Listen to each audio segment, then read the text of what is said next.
Hello, everyone, and welcome to The Bargain Bin, a show about speedrunning games all under $20. I'm your host, Midnight Vesper, and if you're new here, well, here's how this works.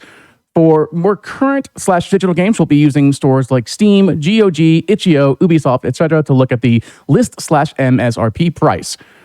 For retro games, we'll be using a various amount of price charging websites and looking at the loose price of the game. We do not count any sales or discounts as they vary from time of purchase. Couple announcements real fast. Awesome Games Done Quick 2023 online will be January 8th through the 15th. Head to gamesdonequick.com for more information. You know, also game submissions are closed. Tweet at GamesDoneQuick and let us know what all you're hoping to see on the schedule. And Fright Fatales is a one-day event on October 23rd to celebrate spooky season with dark, scary, or horror-themed speedruns from the Frame Fatales community. Use _Fright in Twitch to see the schedule. And if you want to follow what Games Done Quick is up to, you could just use !links in Twitch chat for all things GDQ.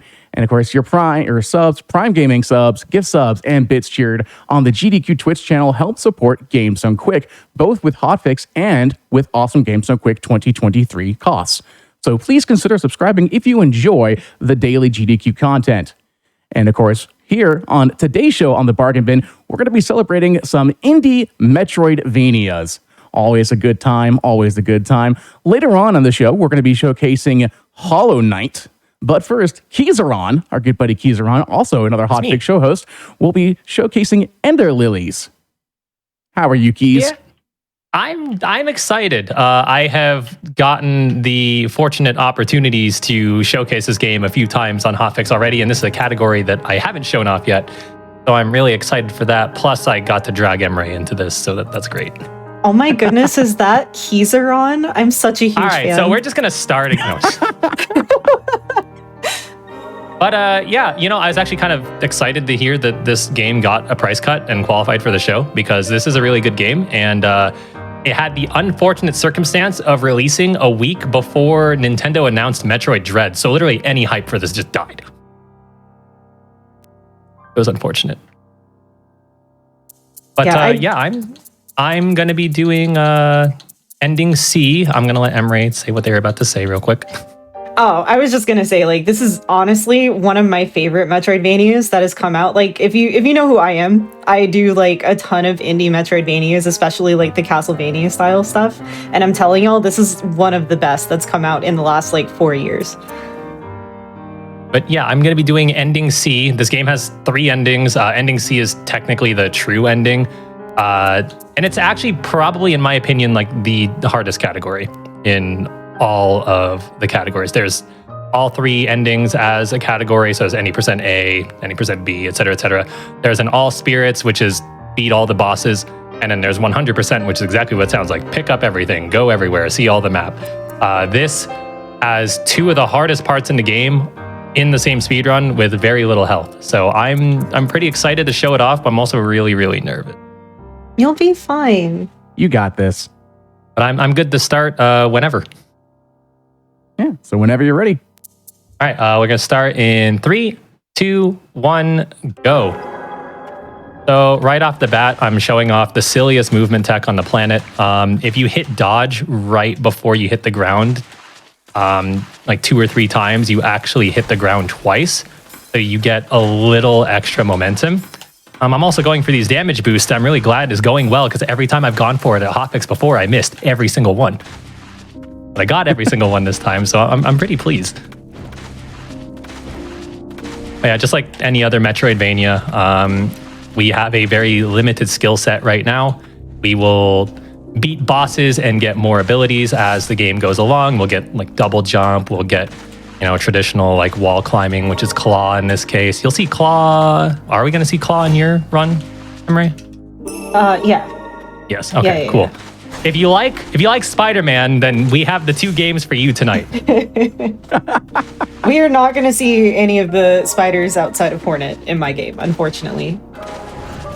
Do we get to see your spider in your game? You get to see spiders. You don't get to see Oh. the spider. Well, not a show for spider fans. However, if you like climbing walls, Oh, heck. Which is kind of spider-esque, at least from the Peter Yeah. Parker side of spiders. I it always botched the scares jump. me. I botched the jump, but I got that damage boost, which is actually kind of hard to do with the double belly flop here. So I'm like 90% on efficiency. Okay, I messed that up. I'm 85% on efficiency so far. That's pretty good for a marathon run. Yeah, no kidding. It always scares me, like, watching you do the movement in this first part, because, like, the health is calculated, but it's still, like, if something were to go wrong, you're definitely dead. Oh, yeah, absolutely. Marathon safety. You didn't really mention, like, whenever you pull up on a ledge, you're actually pressing the heal button to skip the animation of pulling yourself up. That's why there was that random weird heal. Yeah. It's so ingrained in me now that I don't even think about it. Yeah. So you're on patch 106, 103? 103. Yeah, okay. So this is one of the oldest patches that were available. There's a lot of neat stuff you can do here, and also this boss is entirely consistent on this patch. Oh, well, not if I do that. Well, yeah, okay. It should still be fine. It's just a little time loss. Yeah.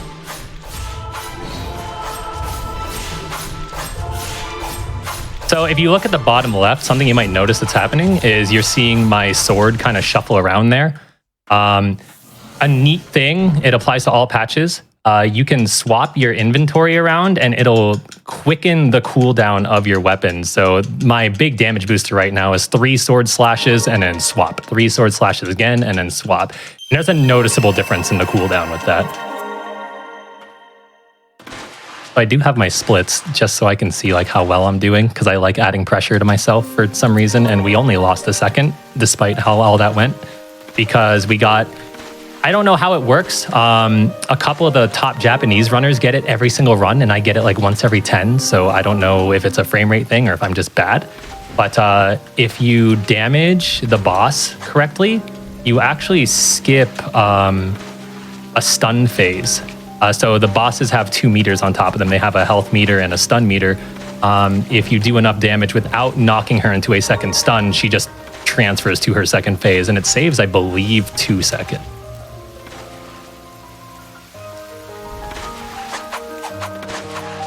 Yeah, now that we have double jump, as you can see, we're not doing the belly flop as much. Instead, we are a beautiful dolphin.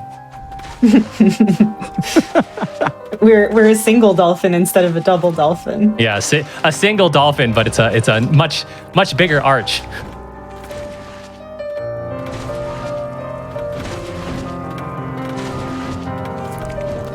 You're still going to see me use the double flop every now and again. It's really just circumstantial. The double jump into the dive is going to be my fastest movement for a while, but there's some cases where the ceiling's too low or to avoid taking damage, it makes more sense to do the double belly flop. Yeah, it's just like optimizing your spacing, going through rooms. I did see in chat that someone said that they forgot how good the music is, and I do enjoy that. It's from what I hear, it's just very much piano and then maybe some other instruments every now and then, but it seems like very light for composition. The music in this game is phenomenal. This is one of 2 games in my life I purchased the OST. That's how much I like it. Every now and again, I don't do it when Emery's in the car with me, but there's a lot of times where if I'm driving solo, I put on the OST and just kind of chill. Yeah, every single boss has their own theme, and they're all gorgeous.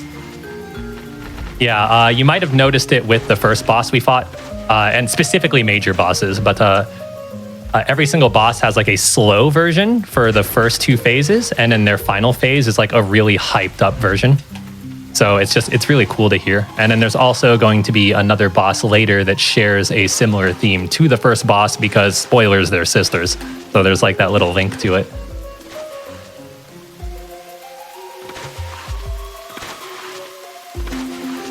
It's like this is a case where like doing the double belly flop makes more sense because the ceiling.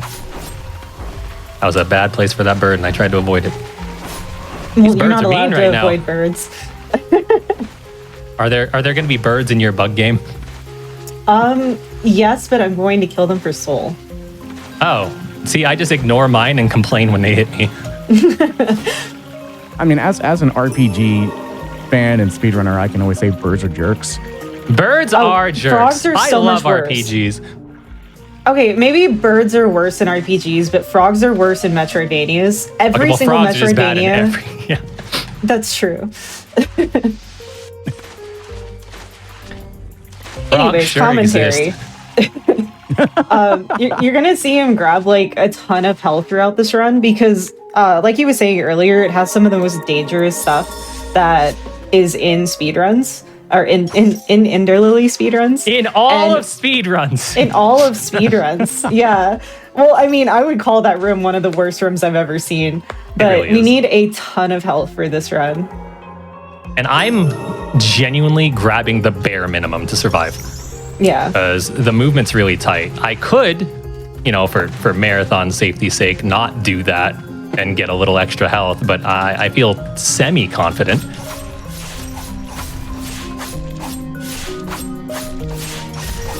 Oh.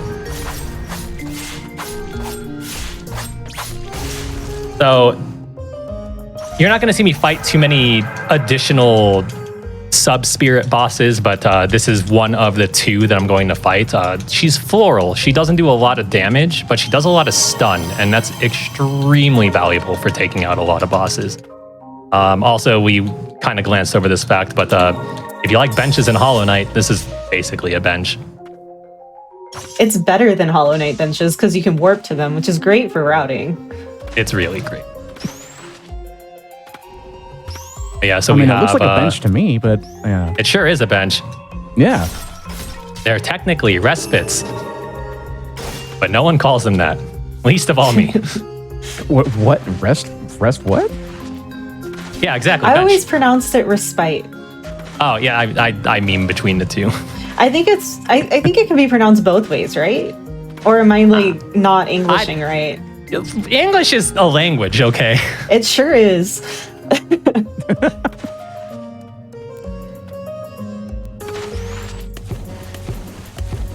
So the interesting thing about this room, sorry, go ahead. No, I was gonna say, go ahead.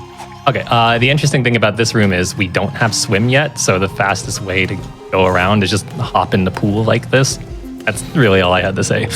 Water, notoriously jump onable. So I noticed you take a lot of falls into just random pits, and this is just one of those Metroidvanias where everything is connected, and there is no like a pit to where if you fall on it, you will like lose a life or come back and lose health.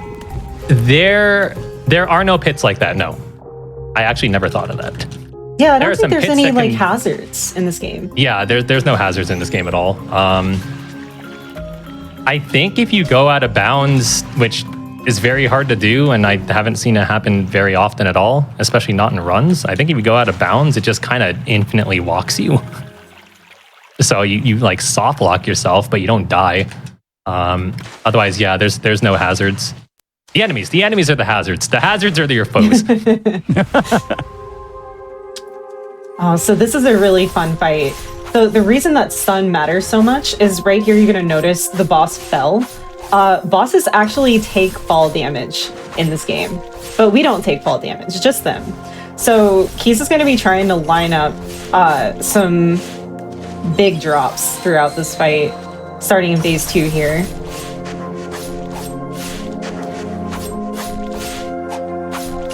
Oh, that's good. Beautiful. Now, unfortunately, I had to make a decision there. Unfortunately, we're not going to get what's called the big drop. She's Yeah. doing what's known as her ultimate attack here. So obviously we have to wait for her to be done with the animation. If you leave her on a certain amount of her stun meter, when she does that, you can cancel the animation entirely. It saves a ton of time. Yeah, that's where you want to get the drop, but at least you got like one good big drop.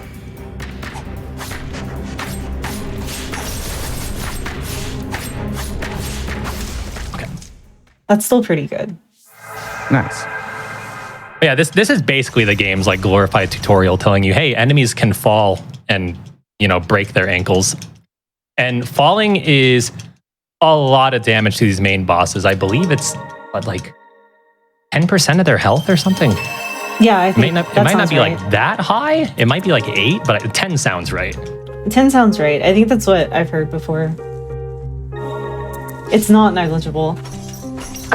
So the next boss fight we're gonna do, his name's Garrett, even though it looks like Jared, Gerard, or however. Gelrod. In yeah, every yeah. other language, his name is Gelrod.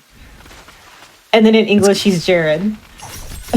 But yeah, but so you're gonna see me go for fall damage on that fight as well, to a degree where sometimes you're gonna see me kind of delay damaging him.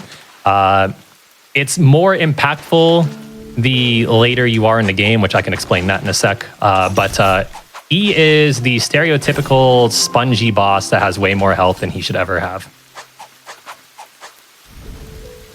But yeah, so whenever you beat a main boss, this game works on a chapter system. So when you beat a main boss, you go up a chapter. You can go up to 9 chapters in a regular playthrough, and on current patches with New Game Plus, you can start at chapter 10. The chapters make the enemies stronger. It gives them more health. And like Garrett, I think, has like the second most health out of any of the bosses, not counting the final boss, maybe even counting the final boss. He is a literal sponge. Like if you've heard of Scrub Daddy, he's Scrub Grandpa. He's ridiculous.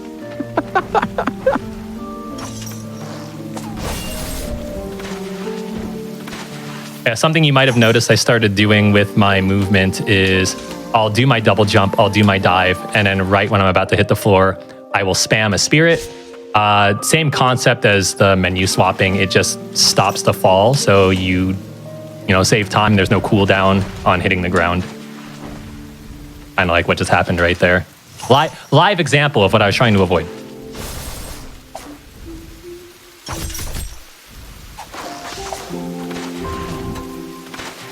Yeah, this, when I first started running this game, and also when I talked to a lot of people that casually played this game, this is like one of the worst rooms ever. Because there's just so much noise, there's so many enemies. If you're not on the rooftops of these stalls, then you have a really good chance of just dying because you get comboed out.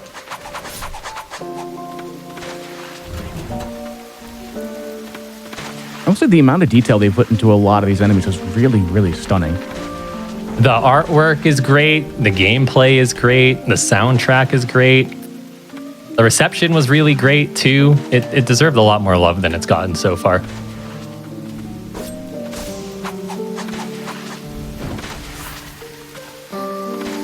So something that was explained in a tutorial, but hasn't been explained yet because it hasn't really affected us. There's red and white flowers kind of scattered throughout the map.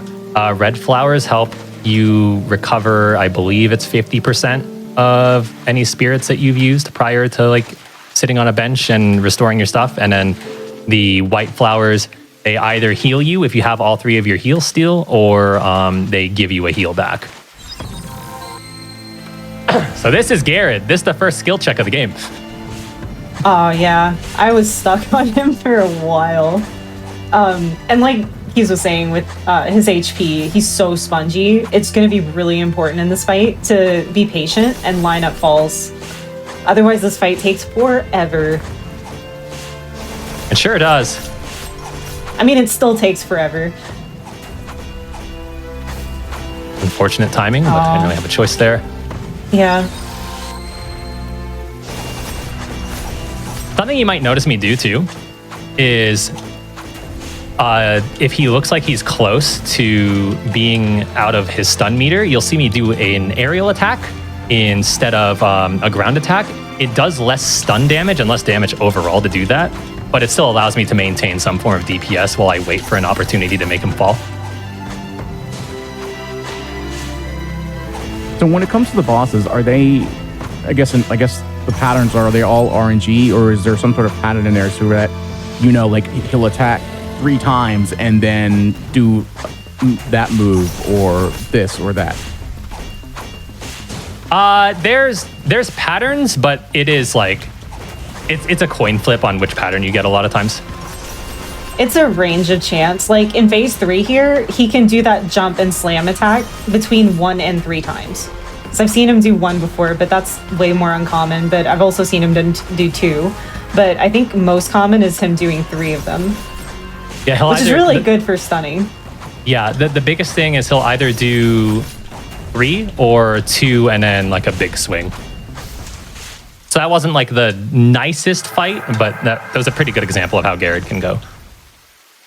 Yeah, you really just missed that one drop. That was really good. Which, to emphasize how impactful that drop would have been, we lost 6 seconds to it. But yeah, the amount of times I've seen someone playing this game for the first time and I see them on this boss is unreal. He is very much like a skill check. He's the first boss that teaches you patience and teaches you that these bosses take a lot of time. He's the Eodex Gundyr of Ender Lilies. He really is.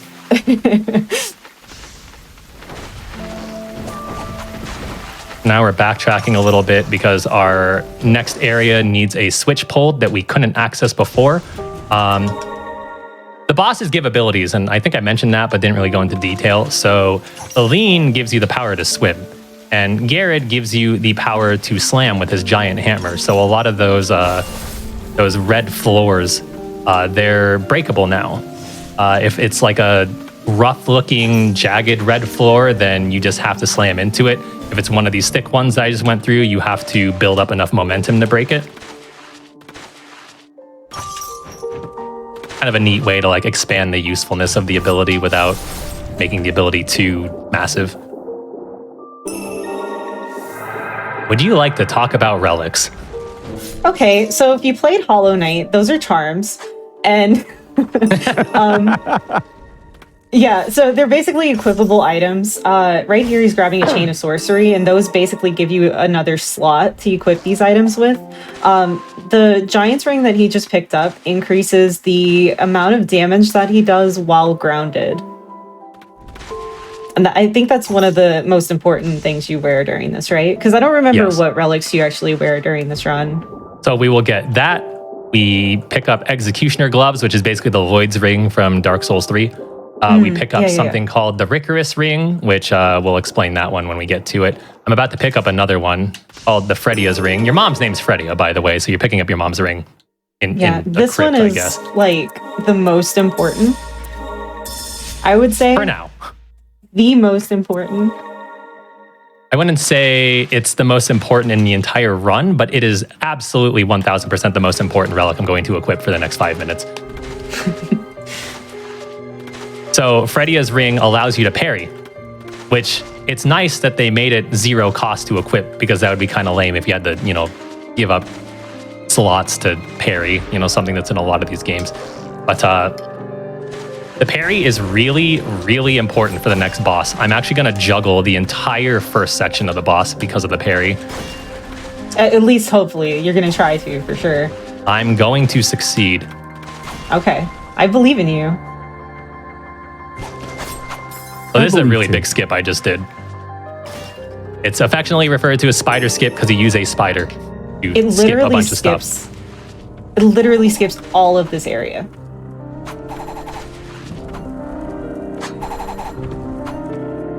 Now so when it comes to this, go ahead. Oh, sorry. Okay.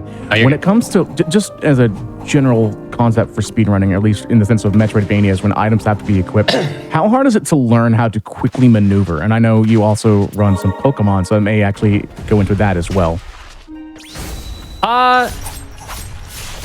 If Emery wants to answer that, because I need to focus for this one. What was the question? How hard is it to learn how to properly equip during speedruns, essentially? Oh, it's not that bad. Actually, Pokemon menuing is a really good intro to Ender Lilies menuing, because whenever you're menuing to benches, for example, you can actually use L and R to go up and down the menu faster, which is something that exists in Pokemon speedruns. And otherwise, it's not really that hard to learn. I feel like the menus in Ender Lilies are pretty good. There's a lot of little bitty things. For example, you can upgrade the power of your spirits. You can switch them out. You have to switch out relics. You have to think about stuff like that whenever you're doing speedruns. All right, that looks good. All right, now the actual boss fight. So that juggle is not too hard, but like there's been so many times where I felt overconfident and I dropped it. And if you drop it, you lose a lot of time. But essentially what was happening there was the entirety of how you speedrun this game. Like every technique is basically in that. So there is a lot of menu juggling. There was a lot of just timing for health bar, timing for stun. Just literally every combat thing happens in that one little juggle. What are you doing? Yeah, that was weird that she didn't do the charge. This is the sister, by the way, if that's not obvious. Literally the same boss, but with wings.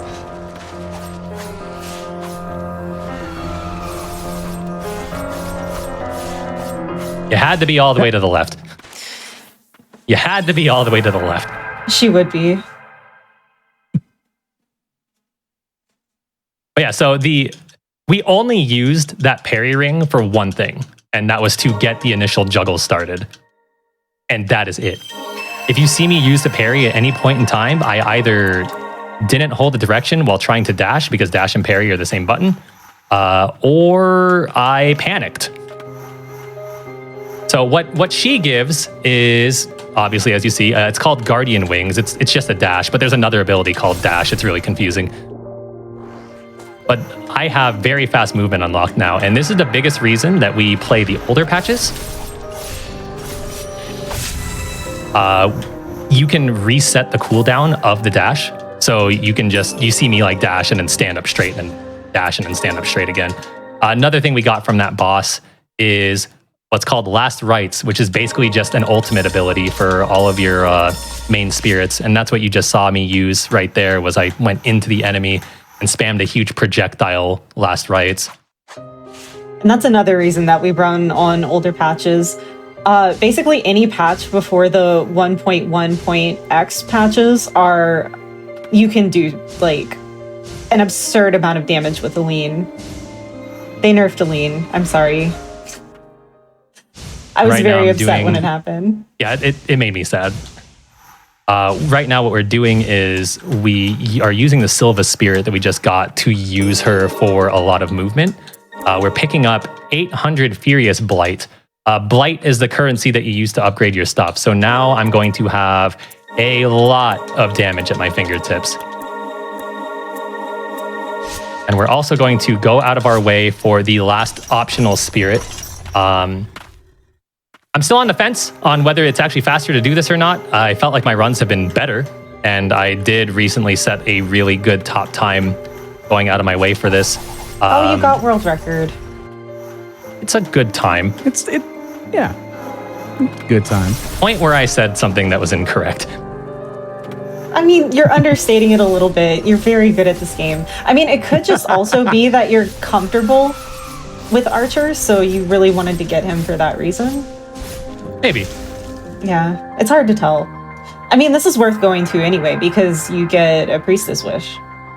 Yeah, so not only are we getting health, so we have more health, but there's items called Priestess Wishes that increase the efficiency of your healing. So I think the initial heal is like 80, and then it goes up to 100, then 120, et cetera, et cetera. I don't remember entirely off the top of my head.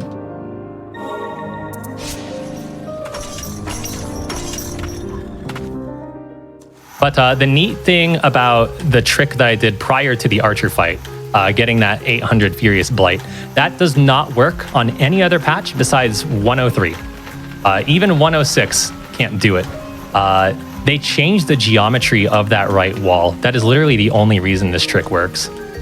So getting the 800 Blight was not accessible by any means, but we still found a way to do it.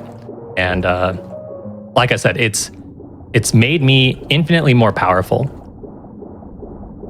So when we got Silva, she was level 3. We were able to make her level 5. Aline was level 1, and Aline's our main damage dealer, and she's now level 5. It caps out at level 6. So we're basically near max, and we're pretty much done upgrading all of the main spirits at this point. We're not going to upgrade any more. The sub-spirits will get upgraded. We're going to get, I want to say 3 different sets of 800. That was rude.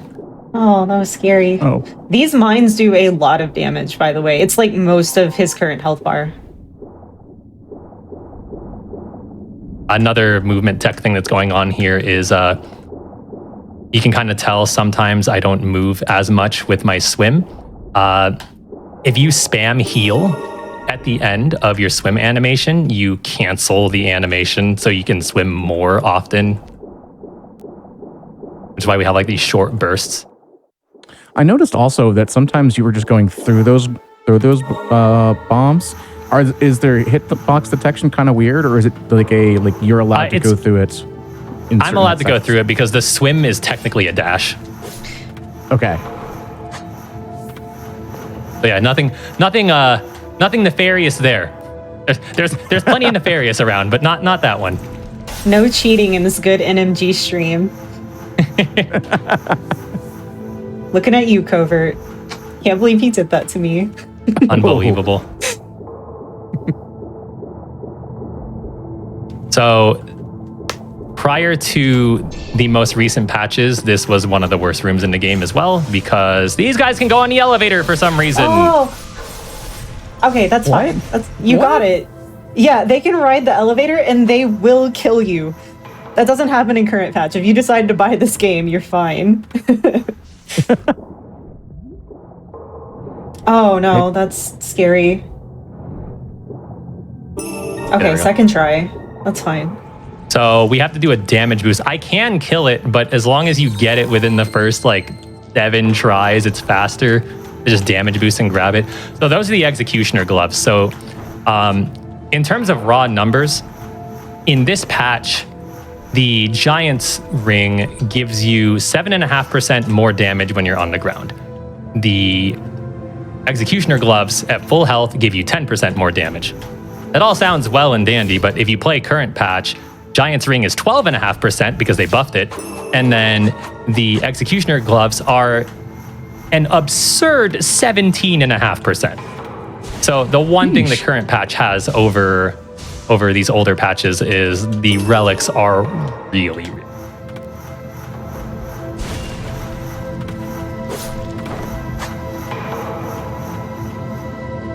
But yeah, especially since you are very ill-equipped, I find that getting those Executioner gloves is really, really handy to compensate for any damage you would normally have for being, more advanced into the game.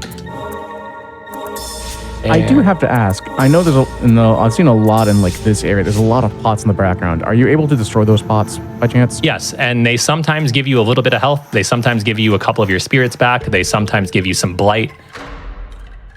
I was almost hoping to say no so I can come back and say Link would be disappointed. Oh no, Link is proud. Ooh, tracking. Okay, so one of the things that happens with Aline's ult is if you're inside of an enemy in just the right way, it gives you something called tracking, which is where instead of spreading out like it's intended to, it'll aim towards the enemy. And it's really hard to set up sometimes. So getting that on the first ult is really, really good. Because that means that he's going to be able to hit most of the orbs he's trying to hit for this fight.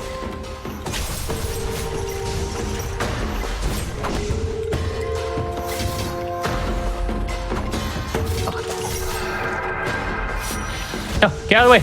You Mr. Presidented. That's not fair.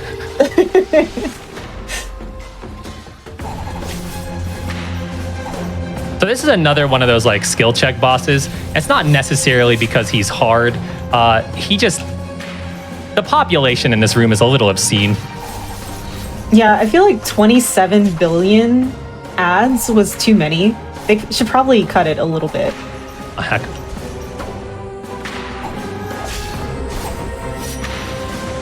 No, quit running from me. Looks like some of those hit.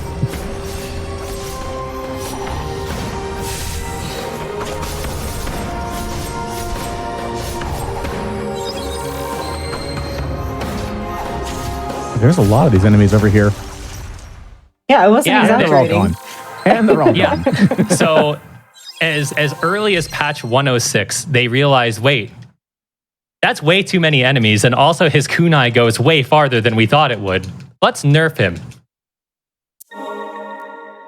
It's funny because he has, not counting the very first boss, he has the least amount of health out of any boss.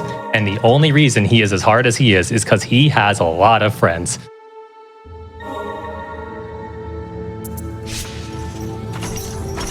A lot of friends. Yeah. I like the horse that travels with you, but I think the horse may need a little bit of a haircut. Or is it a main cut? Or is it a main cut? It could be tentacles. Maybe if the horse I need to were a look at little it less, again. if the horse were a little less zombified. I mean, maybe it's just an aesthetic. It is the Halloween season. It is. And I hear that because the Halloween season is here, there's going to be a very special spooky one-off of Fright Fatales. Yeah. It's going to be on October 23rd on this channel. Oh boy. Oh boy, oh boy. No way. I can't believe I already took a hit in a part where I really need to not take hits, and we're not even at the hard part. All right, so this game is not very known for glitches. I mean, it's not very known to begin with, but it's not very known for glitches. So let's change that. I'll show a glitch off in a couple of minutes. Wait, you do that in this, or are you just Yeah. showing it off to show it off? No, I do it in this. That's why my time is as low as it is. Oh, gotcha. I routed it out. So I could, like a normie, I could go through this castle and do the intended thing, or I can skip 80% of the castle. Imagine playing games the intended way. That's not what we're here for. Absolutely not. This area, though, and like this entire sequence is what made me fall in love with this game. Like the boss is really great. The aesthetic is really great. Are we going to talk about the hook thing, or You will. the When it hook happens. movement you just did there? No, I was talking about the dashes. Oh, yeah. So, momentum. That's Yeah, okay. the only way I so can explain that. anyways, speaking of hooks and being weird, Wee! What? Hold on. Hold on a second. refuse what's to wrong? elaborate. What's wrong? As intended. Well, I've not played this game. I'm fairly certain you don't jump that high normally. Yeah, no, you don't. So, What? He literally just did it. yeah, see? So what happens there is essentially just momentum storage by not only having hook, but switching my inventory at the right time. I don't know why that matters, but switching my inventory at the right time, I'm able to still reach that hook, even though there is a minimum and maximum distance for hooks. So the game thought that I could still reach that hook. I obviously couldn't, but because of that, I had momentum at the wazoo. That's probably the only real glitch that's used in basically any Ender Lily speedruns. So unlucky. It's dangerous now. I'm just gonna take it safe. So there's a fast way to go up this elevator, but we got kind of hecked. Okay. On the Try right side, it. we get to listen to more music. Yes. Yeah. Oh, this music is my favorite. Oh, God. This castle was where I ended up falling in love with the game. Oh, everything's so bad right now. Oh, God. Oh, you're out of healing. Oh, Yeah. heck. Wait, you don't need the item on the left? No. Okay.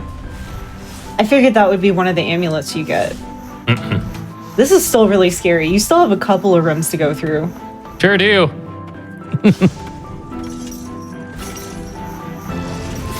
Oh, heck. Oh, heck. so I'm These going rats are to- scary.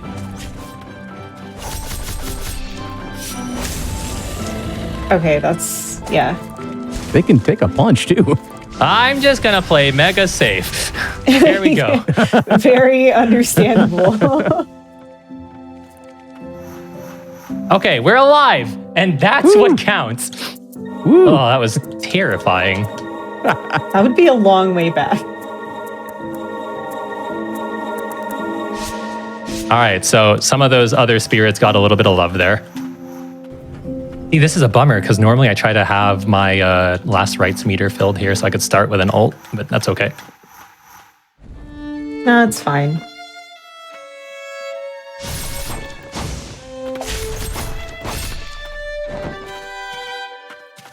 Ooh, and do enjoy the shift from piano to the violin. Olaf's music is so good. His backstory is also like one of my favorite things about the game.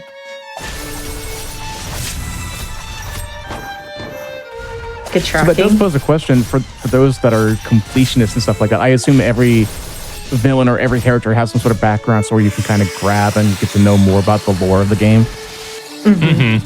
Yeah, so like there really aren't any like true villains. There is what's known as the Blight, which kind of, for lack of better words, like oh my gosh, zombified all the good guys. Like Olaf was a good guy. Olaf's lore is he was actually friends with your mother, and the whole reason he's out here in this random field of flowers is he's waiting for your mother to come back so he can spend one more day with her. Oh, But he was never a bad guy. But He loves your mom. like we've been alluding to, this is the boss that made me love the game. Like everything clicked to me in terms of like how combat works, how they want you to handle fighting, the importance of having last rites, just all sorts of like, resource management. Like everything clicked for me on this. And also this castle is really good, and also having claw is really cool. Yeah, everything about this part of the game. This is where like the game starts to feel like its own thing instead of, just another Metroidvania, because there's so many Metroidvanias now. I really think Lilies is one of the best. It All right, plays so Oh, Go ahead. sorry. Go ahead. It plays very similar to like Dark Souls, but well done in a Metroidvania type of context. Yeah, we mentioned picking up the Ricorous ring earlier. I think there's only one more. Oh no, we get a healing. We get a healing thing later, but it's the last offensive thing we're gonna pick up. So the Ricorous ring actually gives you. Darn, I didn't get it. Gives you 2 last rites instead of 1. So it's worth that detour because having 2 Alines back to back is an immeasurable amount of damage. I would say about twice as much damage actually.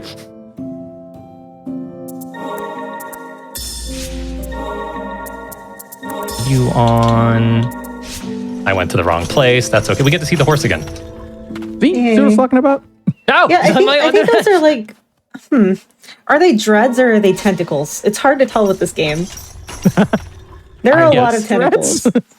So I don't know if you've noticed this. You probably haven't noticed yet. But the more main bosses Lily defeats, the more corrupted she herself becomes, until she also becomes a tentacle monster. Oh, Yes. now that you say that, I totally see the small subtleties in, the design and stuff. Now, something else Yeah. we didn't mention is every time we pick up a priestess wish, we pick it up from our dead sisters' bodies. There is more than one of us. We are not the first Lily. We are the last, though. In fact, we're not even technically named Lily. We just kind of stole that. Yeah, it is kind of similar to Hollow Knight in the fact that like there's just a bunch of you and your siblings, and you're the one that's gonna finish it. So right here, I'm actually skipping a boss fight. There is a dog underneath me. And by doing this, I skip the trigger for the dog. So we just skipped a boss fight entirely. But Yeah, we don't get to boss pet the fight. dog. We don't want to pet the dog. Well, so here's the worst part. Okay, so I apologize to dog enthusiasts, but if you get in a fight with that dog, the dog doesn't fight back, but you can't leave the screen until you kill the dog. Yeah, the dog is like aware of what she's become and just lets you take her. Oh, well, if that's the case, then I think it's fine to skip the dog. Yeah, we let the dog live that way. So now we're in, his name's spelt Julius, but we learned that it's actually pronounced Julius. Yeah. That's neat. like Spanish pronunciation. Shoutouts to Japanese text in games teaching me how to properly pronounce things because English is hard. That was me earlier because it's Enter Lilies and was it Quietus? But I went to figure out how to actually pronounce it, and I still can't pronounce the name right. I say Quietus. I don't know if that's even right, just because it looks like quiet with an us at the end, because English. Yeah, I would call it so Quietus. Yeah, I'm just so used to Final Fantasy VIII seeing it like that. So, and I've been pronouncing it Quietus. That's fair. Yeah.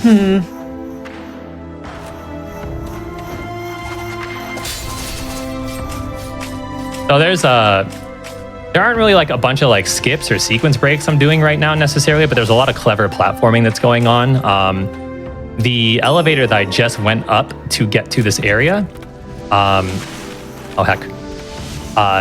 you're supposed to go through a bunch of different rooms, but by cleverly using my my abilities, I was able to actually just kind of go under and climb in a way that wasn't necessarily intended.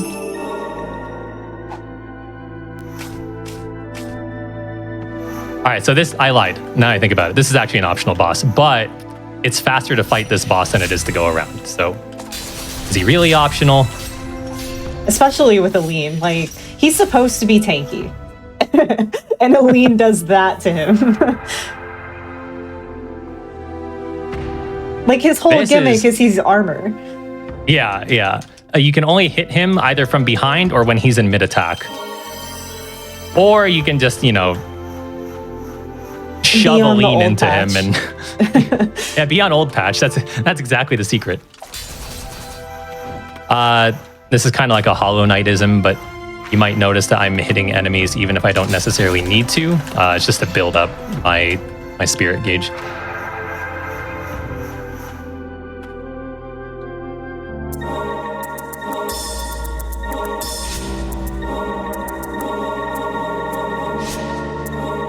So that spirit that he just got is one of the more important spirits because he does a lot of stun damage.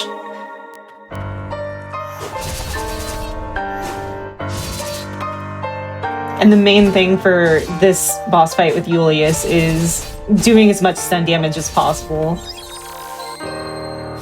And then try to set up tracking. First try, amazing. So that's really good. So he has the same gimmick as the last boss we fought. You can only hit him from behind or like with a charge attack.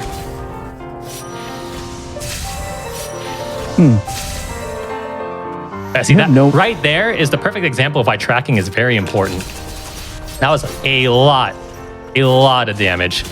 And funny enough, even though it doesn't look like it, his hitbox is actually kind of short. So if you try to just walk on top of him and spam Aline like we have with other bosses, it doesn't reach him. Shoutouts to the short kings. He's actually the prince, by the way. Oh, really? Yeah. Like, I think his lore is that he was the accident child that the king had with one of his servants or something like that. So he's actually the only living rightful heir to the throne. And he like went up the ranks as a knight.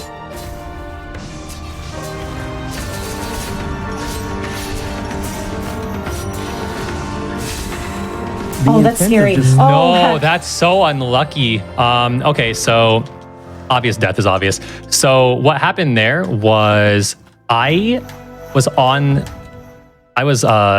hurt and I also wasn't on the ground, so I did less damage than I should have.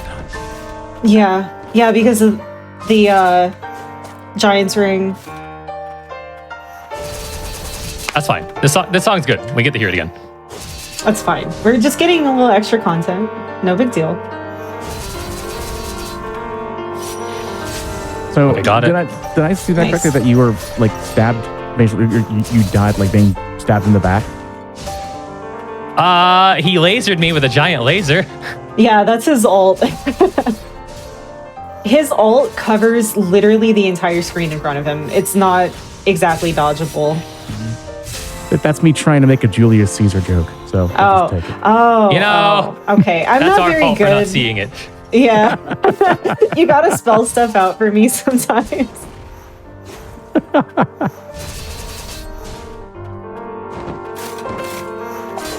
I was trying to think. I could go with that or go with orange juice. Well, we can't only hit him from his own back. So There we go. Yeah. That's it. We got there.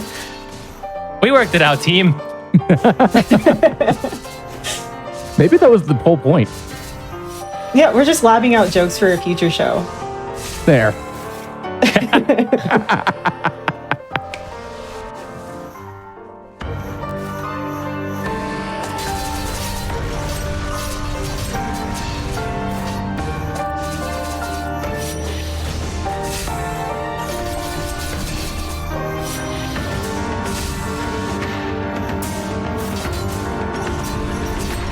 How are you alive still?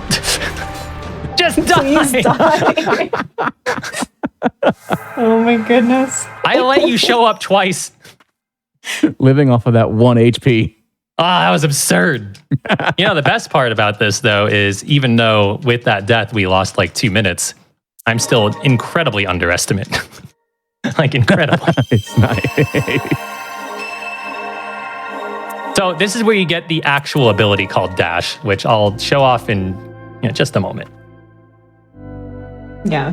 He's the only is he the only boss that gives you 2 abilities? Outside of Sylva, Yes. she doesn't count. Yeah. Because it's actually 2 separate abilities, Dash and Pierce. And Pierce allows you to get through the horizontal walls, like Garrett lets you get through you know what I mean. Those walls. Yes. Also, I saw this in chat, but congrats on doing that on your first try. Yeah. It was absolutely first try. Yeah, totally. I was showing off the demo, you see. Yeah. You were showing what happens when, I'm showing how scary the laser can be. This is an educational show. That's it. Yes. All right. I absolutely love doing the movement in this room. It's so nice when you do it right. But this is essentially the back door into the final dungeon. The benefit of going this way is we just picked up something called Heretic's Mask. There's a bunch of pink fog that damages you over time, and this reduces it by 90%. Wow. Pretty significant. But this area is scary. This is the area I thought I was going to die in, not Julius, but that's fine. It's I used up okay. my one You death. you got your 1 death out of the way. Now we just cruise through Verboten and nothing else can go wrong. Now you might And nothing see else it can go already. wrong. Yeah, nothing else can go wrong. You I'm might sorry, see it Quack already. in chat got me. You might notice it already, but the contrast in this area is not very friendly. I do struggle with reds and greens, so this area was really hard for me to learn. Luckily, current patches fix the contrast and also update the colors in some places, so it's not as much of an eyesore. But definitely, probably like the biggest hurdle for me learning this game was essentially almost memorizing everything in this area. I can see the vast majority of stuff, but there is a lot I can't see. Yeah, this area is just a disaster. Like, even if you're not color deficient in any way, like, it's still rough, and I'm glad they fixed it. But these are the older patches, obviously. Unfortunately, the speedruns are faster on these patches. So when it comes to since you're using different patches, are patches available to download, or do you have to down patch the game in order to do something along those lines? You can my double jump. You can down patch. There's actually a really good guide on how to do it on SRC. It uses like Depot Downloader, I think. They're not like readily available, but it's not like you're doing something that the devs are entirely against.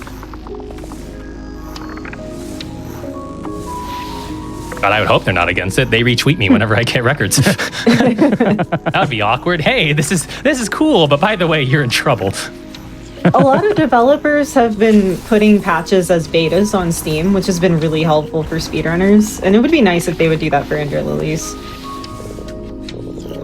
I actually didn't know that that was actually happening. Yeah, Hollow Knight has a couple of different patches available now too. They have all of the main speedrunning NMG patches available, so they still don't condone glitching, but the other ones are there. I noticed a lot more just indie devs are really appreciative of the speedrunning community as a whole as well. Mm-hmm. So the whole thing I've been doing this whole time is there's 2 levers you have to pull because there's a main elevator that takes you to the penultimate boss. You have to travel a lot of this area to open those levers. Don't hit me, good. And we're also unlocking a bench over here. You don't have to sit on a bench to get it to work. If you enter the room at any point in time, you can teleport into that room later, which I kind of took advantage of that earlier before Silva. I opened up that one room. I was in there for literally like a second and a half, and then I left. We're going to use that teleport later, even though I can't access it from the side that I did it at. But that bench that we opened up is the last area that we're going to go to before the final boss, and it is the hardest area in the entire game. It's why we've been picking up health. It's why I'm getting certain things. It's why Ray saw me practicing it for like 30 minutes before the show.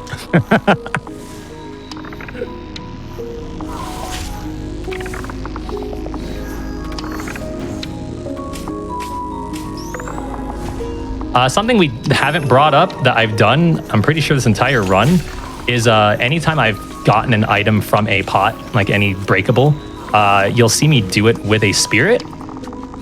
And you'll see me pick it up even when it's in midair. Like you'll see a little white sparkle fly up in the air, but I picked up the item. By spamming it with a spirit, you actually get access to its hitbox way earlier than intended. So it's one of those things that like it saves maybe half a second or so once, but you do it so often that it builds up to a good amount of time save. Also, the elevators we just went down, in current patches, you can actually deload the elevators and go through them faster. Again, current patch spoils. Oh, is that a sad dragon? It's it that's sure is sad. Stan's wife, right? Yeah, it's the it's the scientist that was trying to solve the plague. Essentially, this is his wife. Oh goodness. Gee. Yeah, she's had better days. Ooh, owie. Well, at least she did that attack. Could have been worse.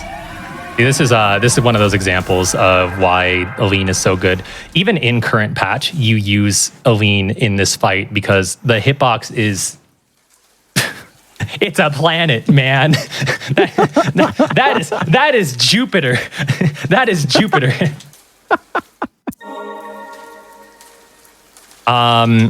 Correction to myself, though, you can actually do the elevator deload in patch 106. So 103 is the only patch you can't do it.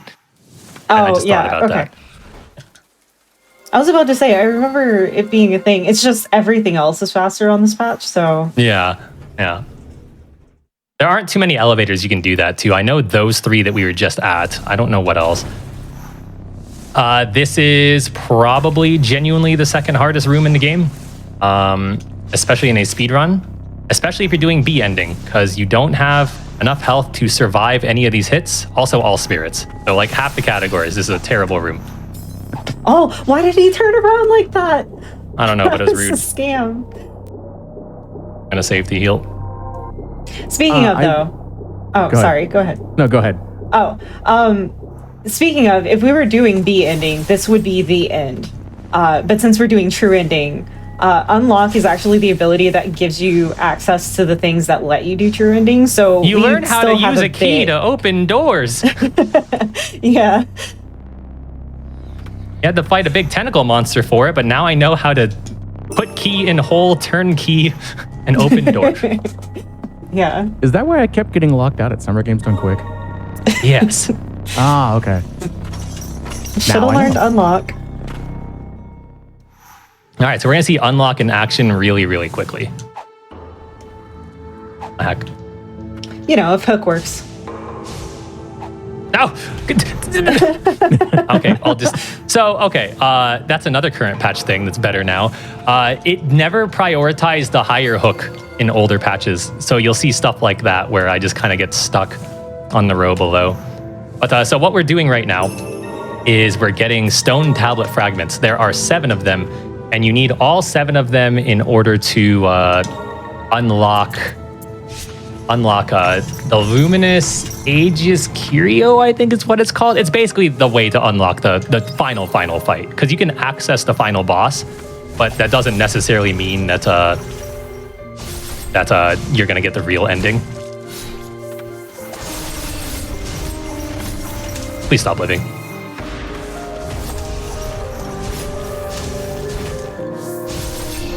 That's an amulet fragment, right? Above? I Yeah. don't recall. Might be. Maybe that's worth routing in if there's something else that's slower. Maybe. This is a relatively new strat. Shout out to Wasiraman out in East Asia. One of the best sea runners. It saves a lot of time, even though there's extra fights, because you're right next to the room that you need to be in. Ouch. Oh, That sounds yeah. painful. So this is one of the worst rooms because all of those, no matter what chapter you're on, those enemies are both always level 10 or chapter 10. So they have the most amount of health and do the most amount of damage. It's really weird that it's that way. I think it's chapter 9 and then chapter 10 in New Game Plus. But they are the maximum chapter they can be for your playthrough. And it's weird that they were programmed that way because every other enemy, including the final boss, scales to the chapter. So if you did a randomizer of this and you were only on chapter 1, then the final boss has very little health.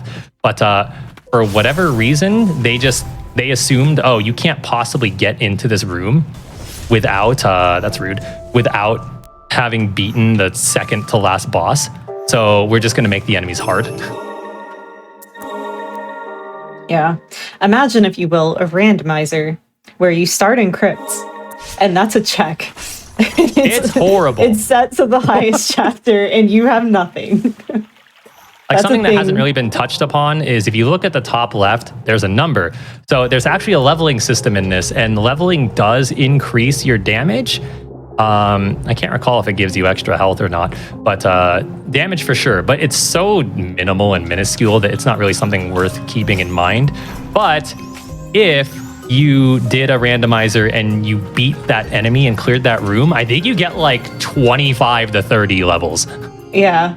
You are something not like that. supposed to be there. Wow. You are very not supposed to be there, and it is very unhappy with you that you are there. It was about to put the kids to bed and, you know, finally get to kick up its feet and or tentacles, I guess, and relax, and you just walk in. And it's like, why are you here? We're closed.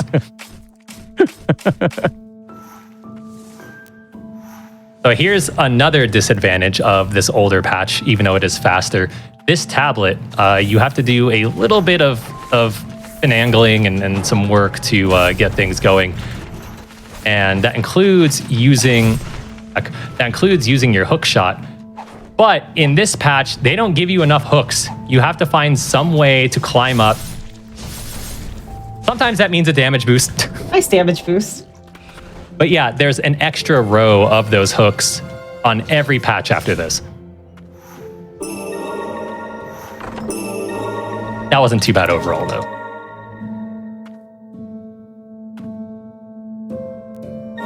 Okay, I don't normally look at chat when I do hotfix, but I had chat up today, so I have seen some messages, and I'm not usually someone who like fanboys, but Herman Lee is rating us. I wasn't gonna be the one to say it. Hello. Same. Same. I was big fan. Huge fan. You don't understand the household that me and Emery live in. So, yeah, I saw it and I just like my whole mouth just dropped. What an honor.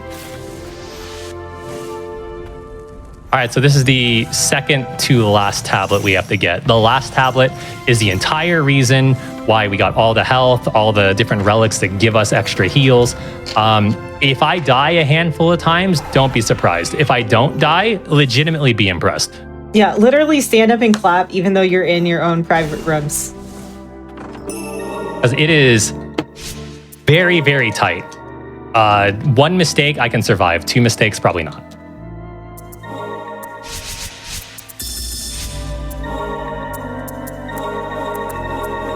What is it? 100 per tick without the mask? With the mask, it's 10 per tick? Yep.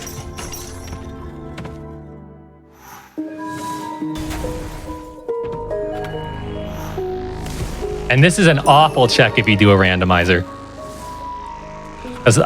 How do you survive? Just turn around and close the game. Like you can have, I don't remember what the maximum health actually is, but you can have a maximum of 6 heals, and we're going in with 5. Going in with 5 and not close to maximum health. It's still a lot of health.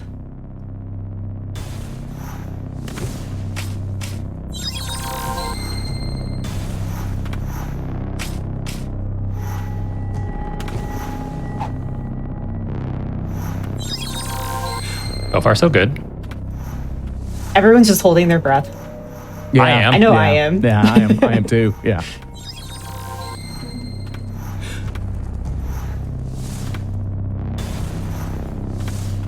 That gasp was actually me remembering to breathe.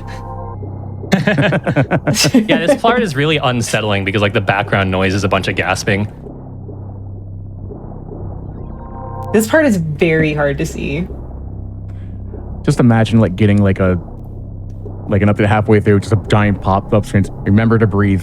All right, first try. That's so good. Nice. Okay. Nice. Beautiful. I can breathe again. Hardest part of the game. It might not look that hard. It is incredibly tight, incredibly difficult. So now that we have all 7 tablets, we're gonna go get the Aegis Curio, which means literally backtracking because it's literally to the left. We start the game, we go to the right, just like any other game would, but it's to the left of your starting point. We gotta go all the way to the beginning. Yeah, It's kind of weird going through this beginning area. Sorry. Oh, you're good. Go ahead. That's always one of the cool things I love watching speedrun is those like intense moments where everyone's kind of at the edge of their seat, but it doesn't look like it, but everyone is also like at the edge of their seat. Mm-hmm. Yeah, like I might have made it look a little easy, but that was after a ton of practice. And like I said, I had the bare minimum health that would do it. I had a little bit of leeway at the end of that, but I healed at very specific spots, and if you saw when I healed, I was 1 or 2 ticks away from dying every single time. Yeah. It is essentially impossible to do without that heretic mask that we picked up too. There is technically a way to do it, but it is the most janky nonsense that Reddit thread, look at this one neat trick kind of deal. All right, so we are going to equip ourselves with our Yuan. Everything's already enhanced. So now we're going into the final boss.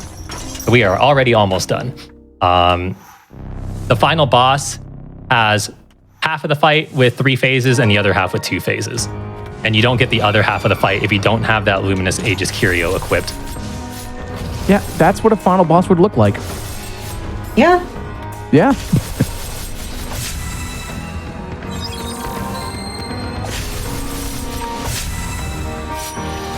And I don't know why, but maybe it's because I've been playing a lot of Metal Hellsinger, but I'm like, that looks like almost like one of the bosses from Metal Hellsinger, just in a different angle. This game has pretty normal looking bosses for a Metroidvania, and then towards the end of the game, it's like, what if we made everything big?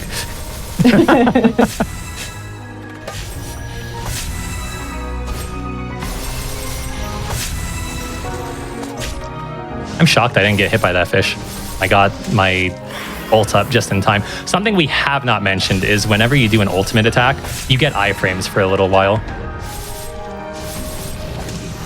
Okay, Yeah, so that was probably that's the important first to half. mention.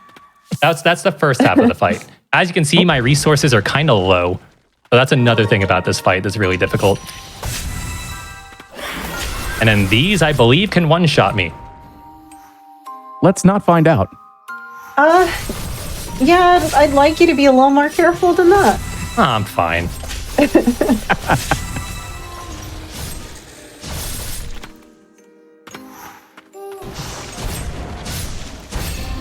There really isn't anything I can do right now when she's doing this. It's like her. Can you skip that phase? In Hundo. Okay. All right, so time is as soon as I lose control, which will happen in like, I don't know, 2 or 3 seconds. I'll look at my auto splitter when it stops. Time. Nice. GG. GG. And I'm gonna spare you all the cutscene here because the song is DMCA, so we'll just avoid that. But yeah, so that's true ending. I made the final boss look a lot easier than it was. Combination of 1, older patch, so Aline Unga Bunga, and 2, I've just played this a ton. Apparently my last 3 splits were gold splits. Nice. So that's cool. My sum of best is now a 59. I know Trex is in chat, but don't tell Trex that because he's gonna bug me to go for a sub hour. I'm gonna bug you to go to a sub hour. No, please don't. This category is so hard. But yeah, I have to ask because I noticed in that last screen that popped up at the very end, C was highlighted in red. Is that why it's called C ending? Yeah. So they actually do that with all the different endings. If you don't, do you think I have like a couple minutes to show off something? Yeah, I think so. Okay. I will show off the other 2 endings real quick. That way you can see it. Let me just get rid of the Aegis Curio. So we're just going to see the mom boss fight again, except you're only going to see the first half. And then the last ending's a treat. It's such a treat that Ray knows how much I don't like it. It's literally the worst ending I've ever seen in any video game. It's not good. They took bad ending entirely too literally. They sure did. But yeah, so like I said, we're only going to get this first half of the fight, which is a lot less dangerous overall because you don't have to worry about Oko beams. Well, in the meantime... Also, you don't really have to worry about like resource management as much. Can you stop being fish? They can be land fish. I like them better that way. Ah, heck. The fish blocked it! Oh, okay. Well, we didn't get to see that last time, but that's her ultimate attack in this phase. Oh, okay. I guess we're doing that. There you go. We used a different ultimate for that. Well, in the meantime, while we get things set up, we showcase this and we go showcase the next run. If people were interested in wanting to know, there's the B. Mm-hmm. If people were interested in wanting to know about the Ender Lilies runs in general, all the different categories, and want to be like, ooh, this sounds like a really fun Metroidvania that I want to get and learn the speedrun for, where would anyone go? So there's a Discord with a bunch of resources, both casually, random. I said both when there's 3 things. Randomized, casual, and speedrun. I want to say you can find the Discord at the SRC page. So it's speedrun.com/Ender_Lilies, I think it is. There's a ton of people that I'm there. You can always bug me and DM me. I've been forgetting to like make notes, but I will make notes for like all the categories I run. That way people can just get into it super duper easy. I was going to make like a beginner friendly route and then also these record routes. But yeah, best place is just the Discord. So you can access this bad ending immediately after beating Haynir. You're not intended to be able to get it just like that. You're supposed to have a couple of other abilities, but there are ways to get here with just hook. So the TLDR is you try to leave and your mom's like, this place is horrible, leave. And you're like, okay, mom. And then you leave. Yeah. So instead of saving the world partially without having the Luminant Aegis Curio, or saving it entirely by, purifying everything to the maximum, you run here and your mom's like, get the heck out. It's not safe. I hate it here and you will too. And you're like, okay, mother. This is literally the ending. You touch a flower. I could probably, you don't even need to use flower anymore. Truth remains in the abyss. Ah. So I guess the idea is by leaving and running away, the blight exists forever. And there you go. All 3 endings. Underestimate. Look at that. Very. And of course, last question. If anyone was interested in following either one of y'all, I know we're going to switch things up here in a second, but if, they don't, where would they want to go? So for them, you want to go to twitch.tv/Emre, one of the sickest Hollow Knight runners of all time, and occasionally does other stuff, sometimes, maybe, mostly Hollow Knight. You can find me at twitch.tv/Keezeron. I do Pokemon more than anything else, but you'll catch me doing this a lot as well. All of our socials are that, right? Your Twitter's also Emre. I'm Emre Quaza on Twitter. Okay, because I actually have a Pokemon name. Gross. I know. Yeah, so Emre Quaza for their Twitter, Keezeron for literally every single other social for me. Yeah. All right. Well, thank you very much for showcasing Ender Lilies. For those that are interested, Hollow Knight is coming up, and we're going to switch things up to where Emre is going to run, and I believe Keezeron's going to stay for Couch. Yeah, Couch in quotes. Stick around. So while we get all that taken care of, this is a great time to get up, stretch, use the restroom, all that fun jazz while we get things set up for our next run. Stay tuned.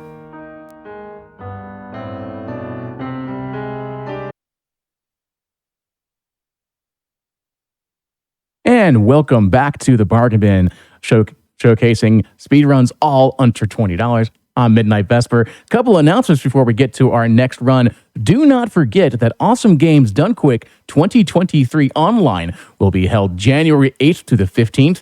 Head on over to gamesdonequick.com for more information. While game submissions are closed, you can tweet at GamesDoneQuick and let us know what you're hoping to see on the schedule.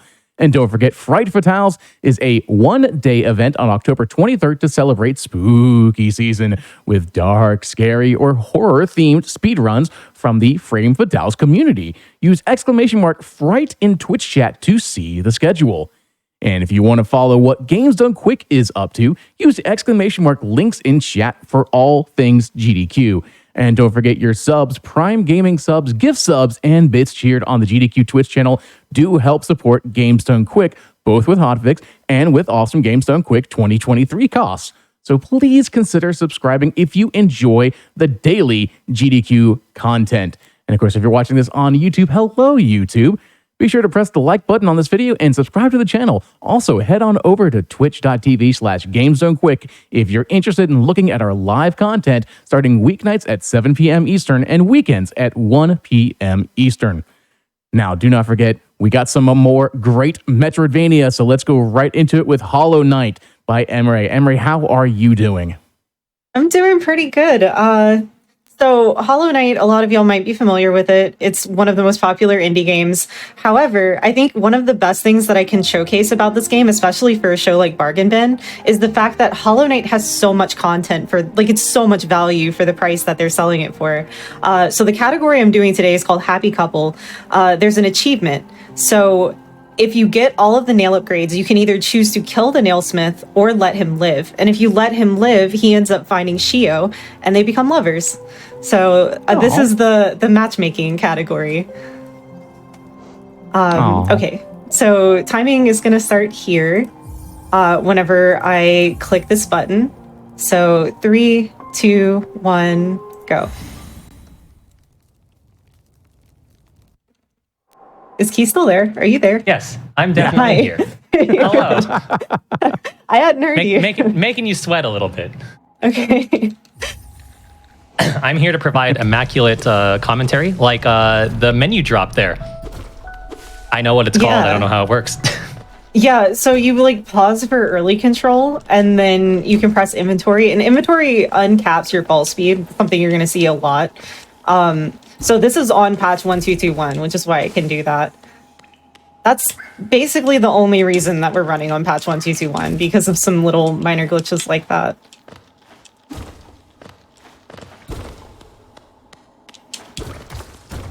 I know I was trying talking to about the artwork in the other game, but I just love the cartoonish almost artwork that is Hollow Knight.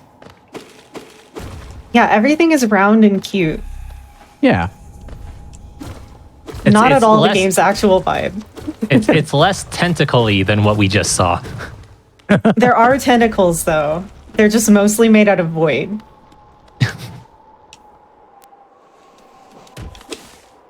I believe at a certain point, walking through Dirtmouth here, Emery's going to start jumping because your walk speed gets cut by what, like 25% or something?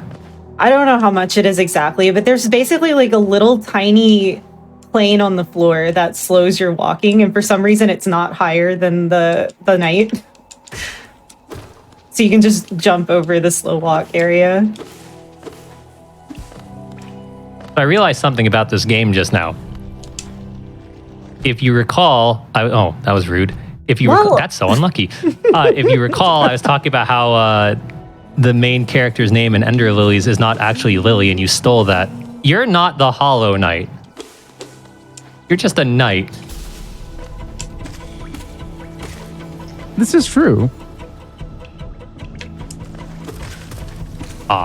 So if you hit that just right, you can actually get a double kill. I believe it's way harder on this patch than newer patches. Yeah, this patch, it's basically perfect. You have to jump perfectly and then also hit the spike as soon as you physically can. I don't think it's frame perfect, but it's almost frame perfect.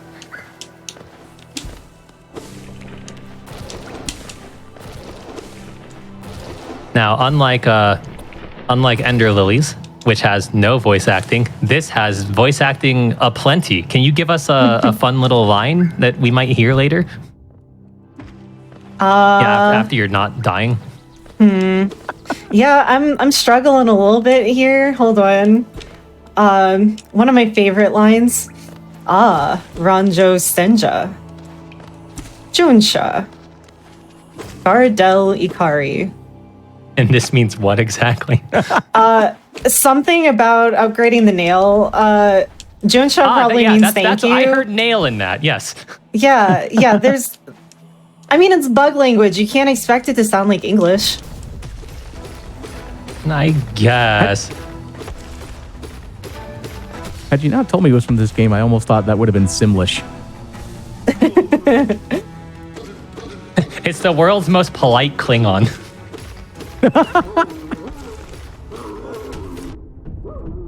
So first skill check of the game, by the way. This guy can be a jerk if you're new to the game.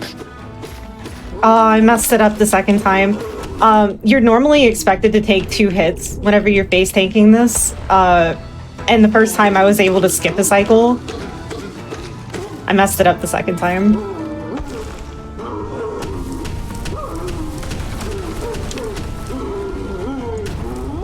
God, I'm so used to watching you do runs where you use Fury strats on this that it throws me off that you were healing. Oh, I wanted to tell you, you were saying like you're worried about running Hollow Knight because you're scared you would die to this boss. I definitely died to him today in practice. So don't feel bad if you die to False Knight when you're learning the category. I've been running this for 4 years and I still die to False Knight sometimes.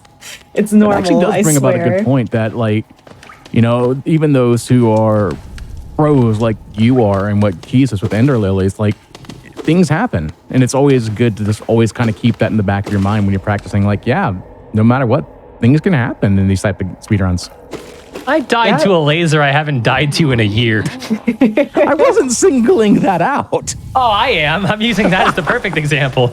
It's always like in a no reset, like marathon or showcase run, like the weirdest things go wrong. Like, I'm not gonna die in Colo in this run. I'm gonna die to like the mantises on the mantis claw split. Also, I think I peaked with the audio there when I said that. I'm sorry if I did. It sounded fine to me. So our main DPS in this game is spells, and we just got our first spell. Yeah, to kind of go into that in a little more detail, Team Cherry balanced the bosses around the available nail upgrades that you could get at the time. So they're like, oh, hey, well, you've upgraded your nail once, so this boss is this difficult, and they didn't balance the spells at all.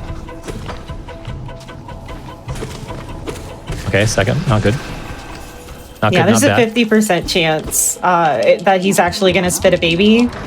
And yeah, second spit's pretty good.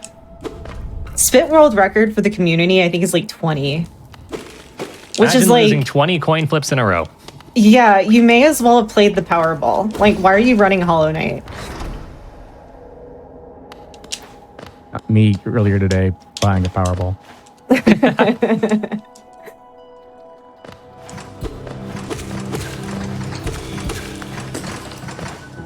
You want to explain Soul?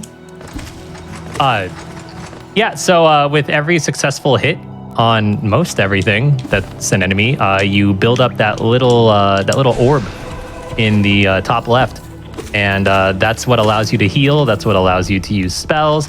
What happened right there was this is like an older patch exclusive, right? Like you can't do it. Yeah. Okay. It's like a weird camera manipulation that basically makes the fireball sit on top of the Balder whenever you like slowly go back onto the screen. Yeah, the hitbox of the spell is still active even though you left. So all that damage just you basically did like Aline if Aline didn't need an ult. Yeah, they patched that out by making it to where fireballs no longer hit off screen. A lot of there sure is a lot of programming in this game. Nice. So Emre did miss the first fireball skip, but there's 3, I believe. 3 fireball skips you could do. If you're gonna miss one, the third one loses the first one loses the least, so it's fine. Yeah. But the second one is huge. The second one is very, very important to save time. Oh, heck. I lost too much height. That one actually has a really neat setup. Like, if you saw, I jumped into the ceiling and got pushed down. If you buffer a jump out of that, it usually puts you in the perfect spot. My issue is that I jumped a little bit too early into it, so I didn't get the right buffer. But that's a really good setup. You got the most important one, though, so... Yeah. Here's a cool little thing, if I can get this. Nice. Doing a specific height and distance jump, I can manipulate that enemy to jump backwards and get a double hit. Oh, wow. And there's a handful of bosses that you take advantage of doing something like that to hit them more than once. I never remember his name. He just looks like a Snorlax with a Batman cape. Oh, Soul Master. Yeah. Soul Master, yeah, Snorlax. We do get to fight him in this category. I just love how that's the description, and then Emre's like, yeah, I know, I got you. Yeah, of course. It really is just Snorlax cosplaying as Batman. Now I want to see that. Now I just want to see Snorlax cosplaying as Batman or other superheroes. Well, y'all know what to do. Fan art time.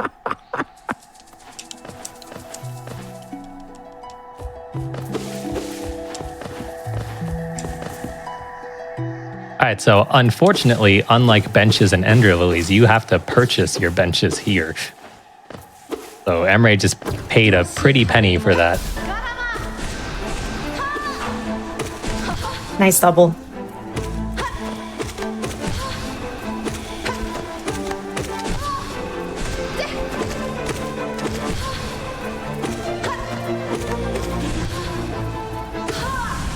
Good fight. Nice.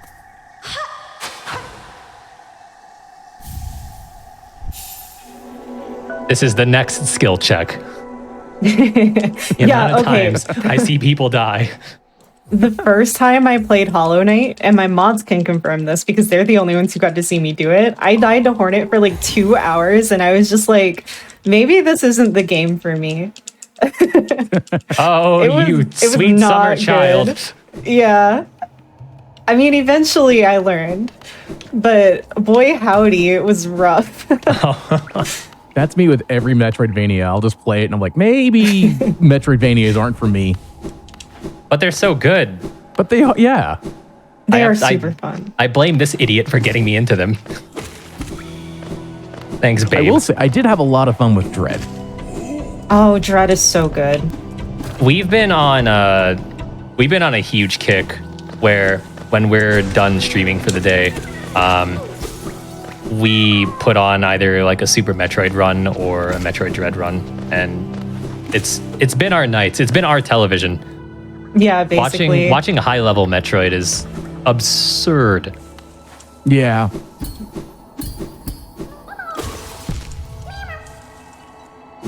Oh, So cool inventory drop coming up soon. Right here. I used the corner to knock me back, and it just sends you straight into the load. I don't think I've ever seen that before. Do you go that way in like other categories? Only in 106 that I know of. God, I feel like I should have seen it then because I always watch you do 106. I haven't literally done it have in a you on while. my second monitor while I'm streaming.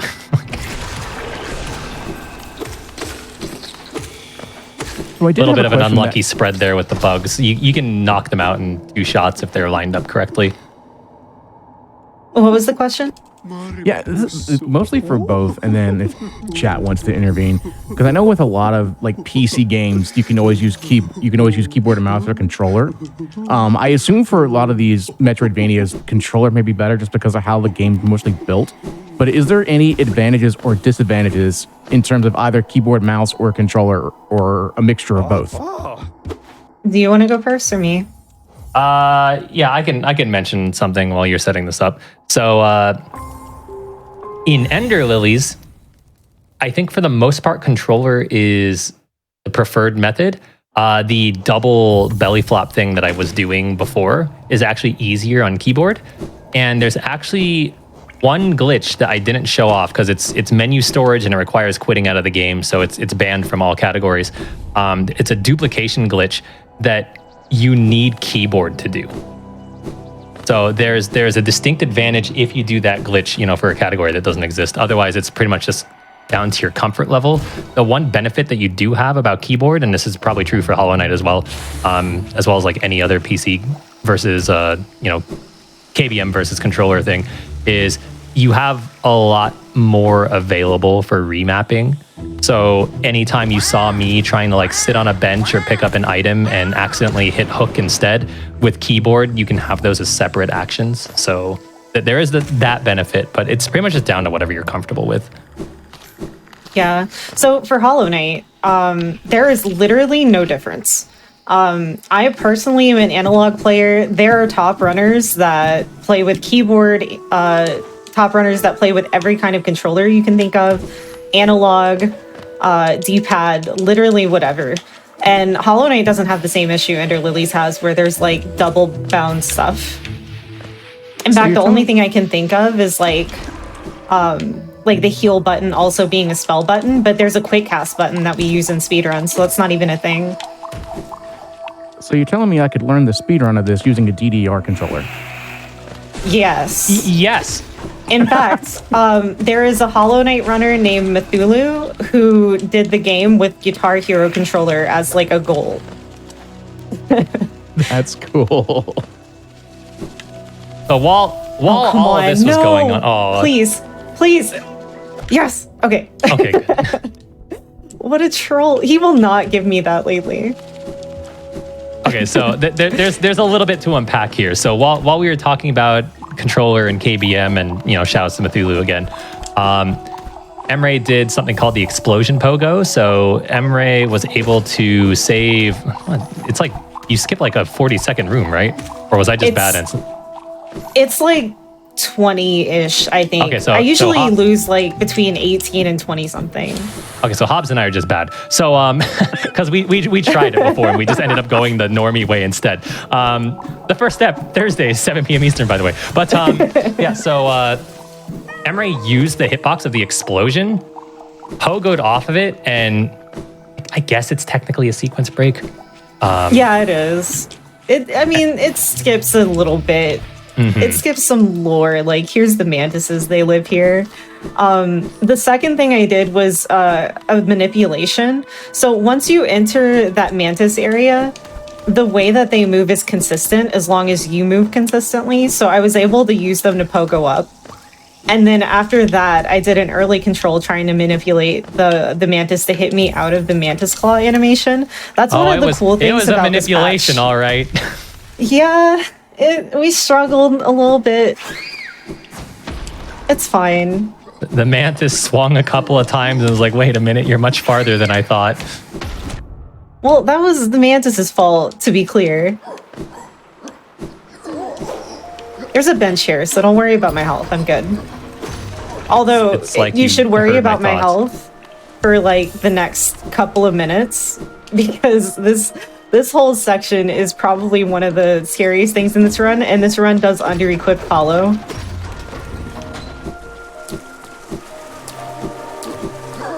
I do like the music in this game when it comes up. Yeah, it's very, like, Metroid in the way that it's, like, a lot of ambient stuff. Okay, I'm gonna have to heal. Oh, okay. That's fine. That's just my heart. No big deal. Get me out of here. Get me off of this crazy ride. You don't want me to die, but here I am. I will heal for one.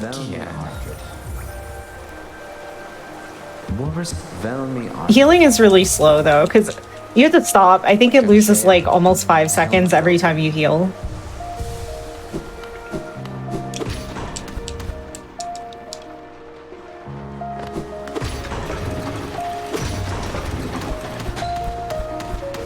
So just as a reminder to anyone that might have just tuned in, so what Emre's doing here is a happy couple, which is a neat little meme category.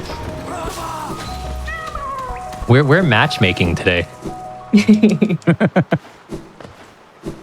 There's a song involving matchmaking from a musical, but I will not sing it because A, my voice is not that good of a pitch right now, and B, DMCA. Very fair. DMCA really robs us of so much content. It really does.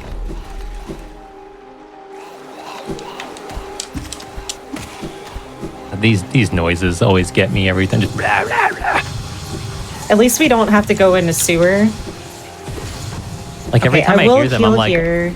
every time I hear them, I'm like, oh, it's baby's first deathcore. Oh man. All right, so this is a room that we affectionately call Hell Room, for very good reason. Oh, what's the good reason, friend? Oh heck! Oh heck, my OG. There's 3 of those guys, and they can teleport directly onto your face. All right. I will try to go for a skip here that I was practicing, but I don't exactly totally know how it works yet, so if I get float and I major glitch, I'm very sorry. Okay, I was too early.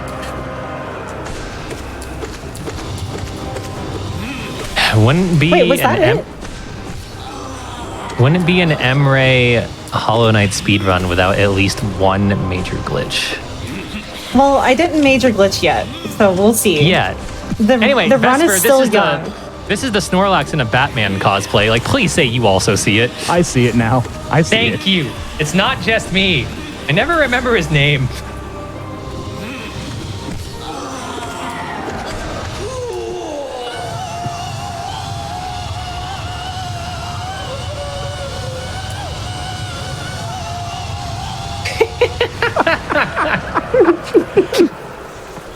I never get to hear the audio when I watch you do this, so I forgot just how unhinged he is.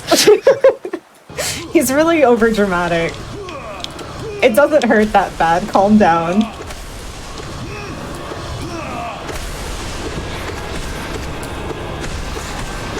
I'm too busy just laughing over that sound effect now.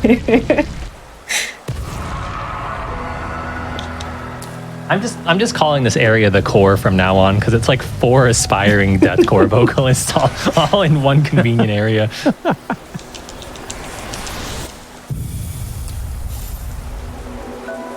All we just need is like a detuned guitar and some double bass. Okay, so this is part 1 of our other spell that we're going to be getting. We will be getting the upgraded versions of both of those spells that we've gotten so far, because this category is actually very difficult if you don't get upgraded spells. What with the Calo that we're going to have to do later, because... Hey, I did it. In order to upgrade all like your nail to its full... Oh, nice fake dive. Fake dive is rare on this patch. We have to get all of the pale ore in the game. So that requires Calo 2, that requires 300 essence to get it from Seer. We need 31 grubs. And I think all the other ones are just lying out. We have to fight Nosk. Oh, I don't like Nosk. It's all right. It's fine. We're gonna have our spells by then. So, do you mind, sir? This is a Wendy's.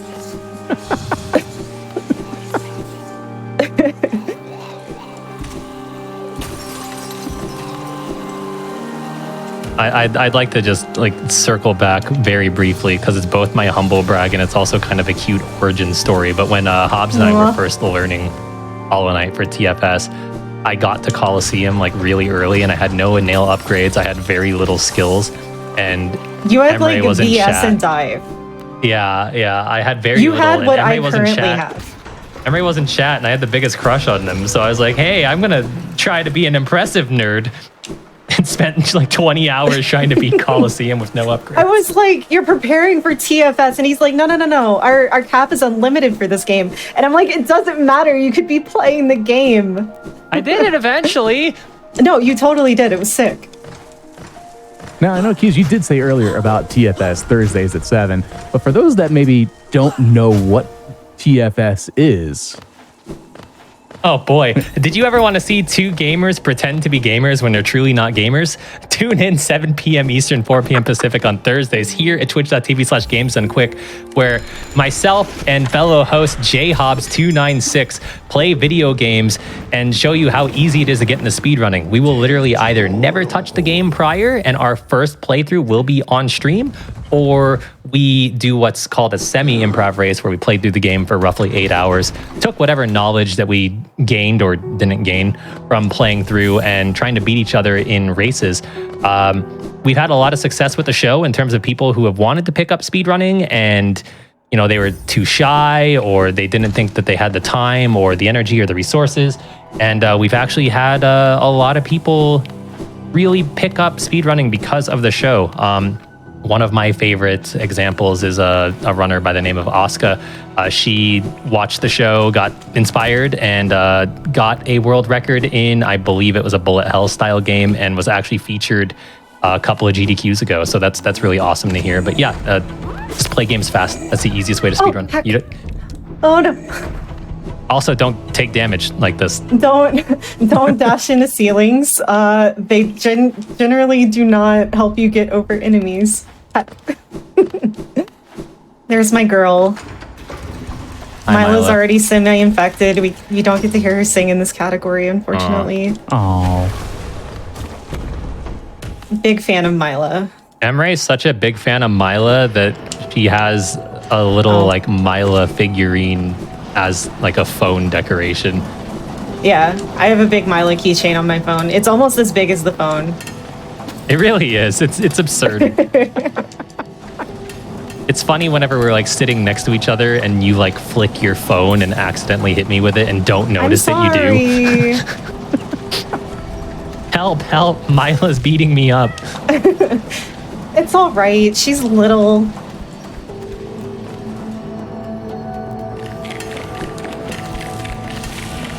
Someone could say Lila is my life size on your phone. Yes. Oh, heck no, God Cycle. I kind of got hacked. Okay, well, anyways. You felt bad that I got killed by lasers, so you wanted to give me some hope. Just adding to the laser content. Okay, and I got turned around there, so. You know what? Come here. We're gonna be safe. We're not getting world record. I already got world record. We don't need another one.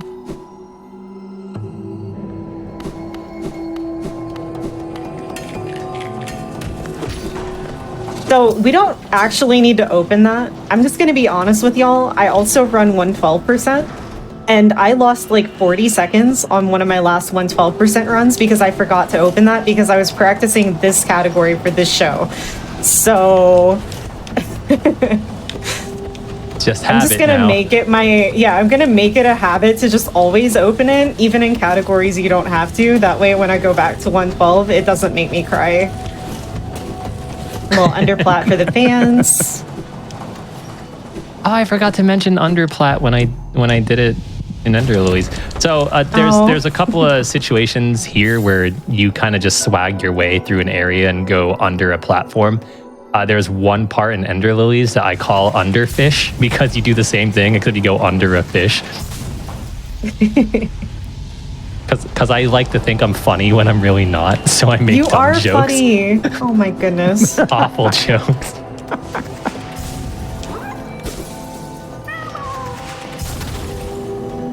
You can even do underplat on the Radiance fight. Sure can. You were shocked when I did. There was one time that I accidentally tried to do it in a rando and immediately realized I didn't have wings. You were shocked when I did it, as if I haven't been watching you for years. Like the first co-op rando we did, you're like, oh, he did underplat. I was like, duh.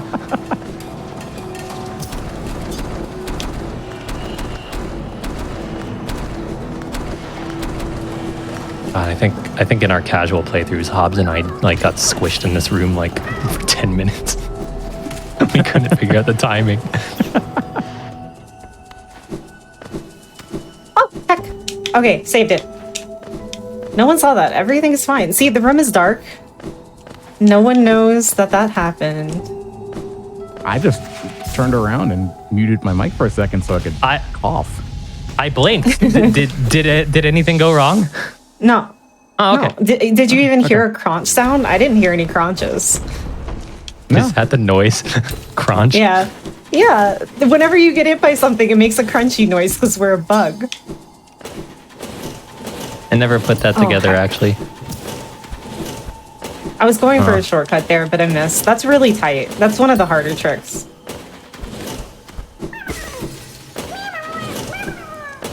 Okay, saving the grubs is my favorite noise in this game. Yeah. Yes. Besides the one, which is it Mila that also does it? I think there's a boss that does the whole no. Marmu, maybe you're thinking. Yeah, of? Marmu. Like Marmu and Mila. When you kill Marmu, they're literally just like no, and I'm just like, oh, that's so good. Yeah. Mila says her name like a Pokemon. At least to me, it sounds like she's saying her name. She's like, Nyla.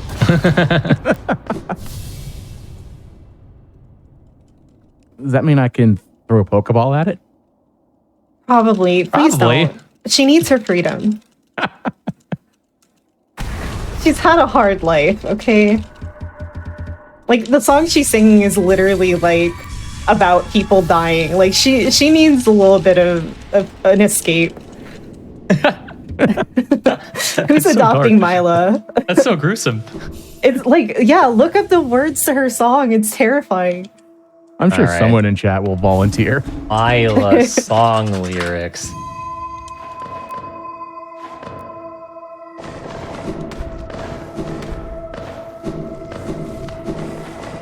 Wait, what? Oh, yeah. What? Yeah, she's so metal. Is this real? Yeah, it probably is. I mean, I can't see what you're looking at, but probably. Oh, bury my mother, pale and slight. Bury my father with his eyes shut tight. Bury my sisters 2 by 2. And then when you're done, let's bury me too. She's so metal. I love her. Oh, bury the knight with her broken nail. Bury the lady, lovely and pale. Bury the priest in his tattered gown. Then bury the beggar with a shining crown. Oh, bury the vessels in the abyss below. Bury the worm died ages ago. A shining creator, his dreams and his light. Let him be consumed by our new night. I can't tell if that's like... What? Huh? Yeah. I can't tell if that's like Opeth or like Lacuna Coil in that sound. Oh! Ow! I had like barely enough. Oh heck! Oh, this has never happened before. There it is. It had to happen for you. Why was I missing exactly one soul? How? How did that happen? Okay, anyways. We didn't die though. So. You know who did die though? Mila's friends and family. Oh. Yeah. Well, that's true. That's why we need to protect her at all costs. Don't listen to the haters that are like, killing Mila saves her. And chat just now goes, the line. The words, we did it. No. It's a true Why would GDQ you wish stream. this on me? Oh my goodness. You've done it. It's proud of always you. Hollow. Like, it doesn't matter what show I'm on, what game I'm running. If it's Hollow Knight, something horrible that's never happened before is gonna happen. Like, y'all should go back and watch the 106 race I did versus Mumu Akai, who was doing Shovel Knight for What's Faster. That I had Nightmare King Grimm's like flame attack was invisible. Oh yeah. It was the I mean, that's scariest thing. And you can see Mumu's face go from like, what's Emre yelling about, to the realization that I couldn't see what was happening to me. Ooh, Blessings. That's useless in this category, but it is very rare. It's like 1%. Of course. Of course Yeah. you get it now. Yeah. Always on the no resets.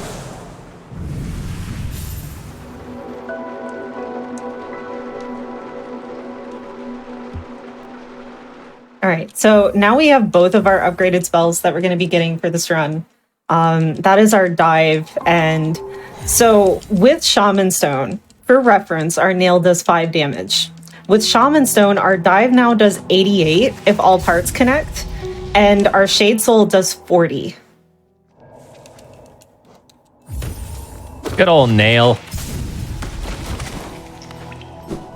I hope I don't forget any grubs. Forgetting a grub in a category like this would be very, very bad. Because I can't just go get Collector's Math and be like, heck, which one was it? Because we don't get all the grubs. There's 46 grubs in the game. I can't believe this game's only 14. I know, right? And it goes on sale for like $7.99 often. That's the one thing that I love about that, because you see so many great games and you expect them to be like that high, like, oh, this is only $14.99. Wow. Thus the bargain bin. Yep. Oh, heck. No, Okay, I'll just kill them. that water's spicy. Yeah, we're allergic to spicy water. It's okay. As long as I don't get hit again, it'll be fine, right? I might Easy start enough. calling the knight Sandy because he can't handle spice.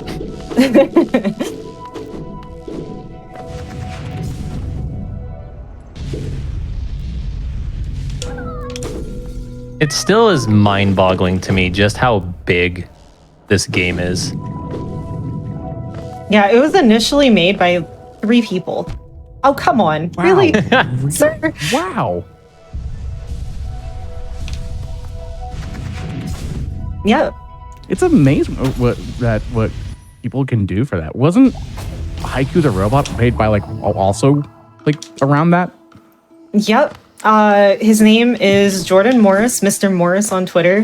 He's actually a really great guy. I got to playtest Haiku the day before it came out. Fell in love with it. It's a really good game. If you haven't heard of that one, you should check that one out too. It was so cute and so fun that Hobbs and I did it for TFS. Some of that might be a little bit my fault. A lot of it was your fault.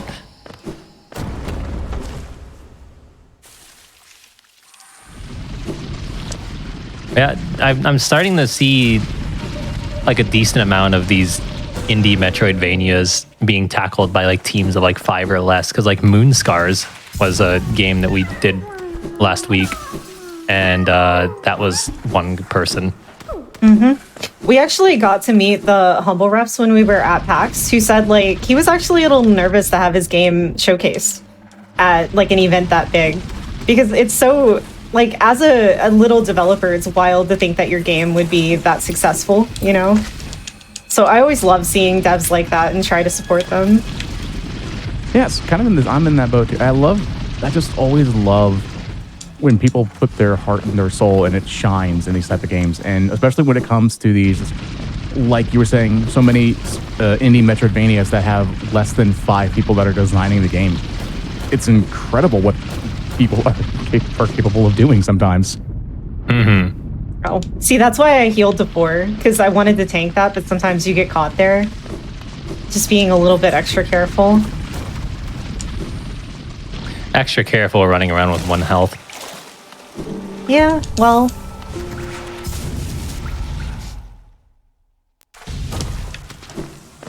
So, why were there so many grubs ignored, Emre?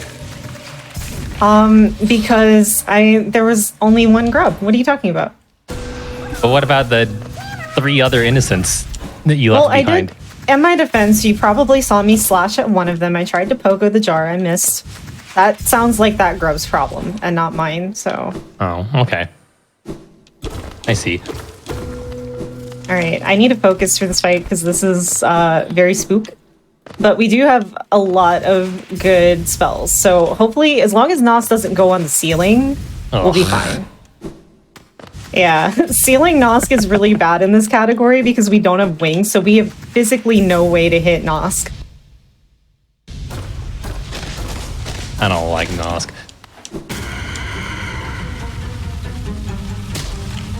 It's so disturbing! What? This is normal. Oh, we do get to see 1 spider. Excellent. This counts as a spider. Oh, heck. Do you mind? Trying to showcase a speedrun here. Every time Nosk scuttles away, the first thought that comes to mind is a whoop, whoop, whoop, whoop, whoop, whoop.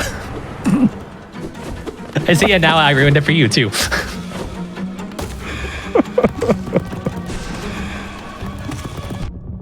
Oh, I'm yelling. No. Not today. Oh, no. Oh, heck, oh, geez. Oh, heck, oh, geez. Please die. How is he still alive? Okay. Nice. Nice. Not my proudest Nosk fight, but we didn't die. So. All of that for a Palor. A friendly reminder, this is called Happy Couple because of what happens in the game, not because of the heart attacks that Emre is giving me. I said it was a hard category, okay? Like, because we're not, like, doing any of the main story stuff. We're literally just getting the Palor. And most of the Palor, because Palor is something that's required to upgrade your nail, they usually put them behind pretty difficult challenges. So it's not easy. So, Emre, twitch.tv/Emre owner Emre. Yes. What is Happy Couple about again, for anyone that might be just now tuning in? So, Happy Couple, whenever you get all of your nail fully upgraded, the nailsmith asks you to kill him and let him taste the blade that he created as like his final wish. It's so If you don't do that, he instead finds love with the painter, the former nail master Shio. And you get an achievement called Happy Couple, which is where the title of the category comes from. That's so brutal. Yeah. He's so metal. Well, also, you can go find his body floating in the sewer if you do kill him. That's less metal. That's depressing. That is sad. We went from all of this is totally metal to now it's just sad. Yeah, it went from wholesome to metal to, yeah, don't know. Yeah. That's Hollow Knight for you.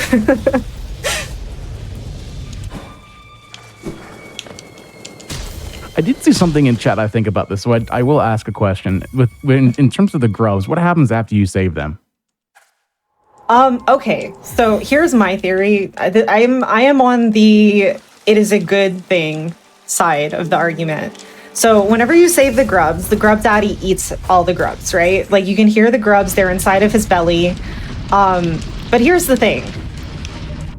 The achievement that you get is called metamorphosis, which is what happens to a butterfly whenever they go into their cocoon, right? And also the charm that you get, the final charm is called Grubberfly's Elegy. So to me, all of that says that he is sacrificing himself and his body to become a cocoon for the grubs. And they all become grubberflies in the end. So the grubs don't actually like go in when you rescue. They don't actually go into like a center, like a hub. What? Wait. Okay, I'm done. I'm just gonna play the game now.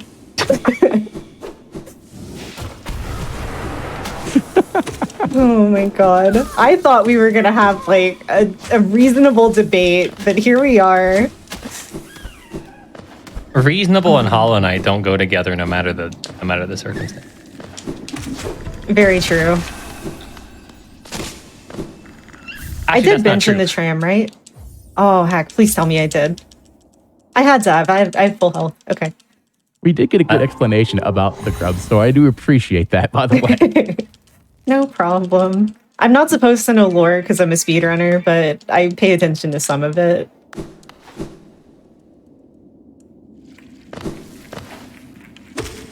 Funny story, I routed a lore percent run that covered as much lore as I physically could, and I knew so little about it that I actually asked Mossbag to commentate that with me.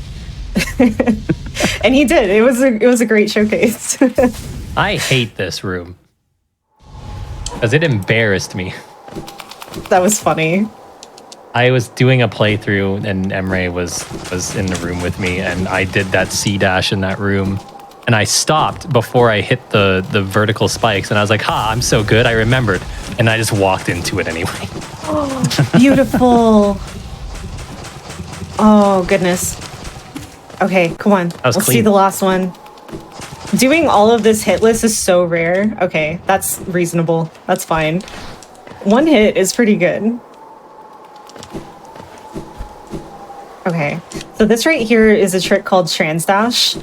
It's called transdash because you're transferring your dash momentum into the opposite direction. We don't have to do this. It only saves a little bit of time, and I don't know why I'm failing it. I'm like getting pushed down. I'm getting this trick. There we go. There we go. Yeah, I wasn't getting enough like upward height from it. I mentioned TFS so much that you wanted to show what happens if a TFS runner tried the trick. It's okay. It's a little finicky. Some of them are a little hard.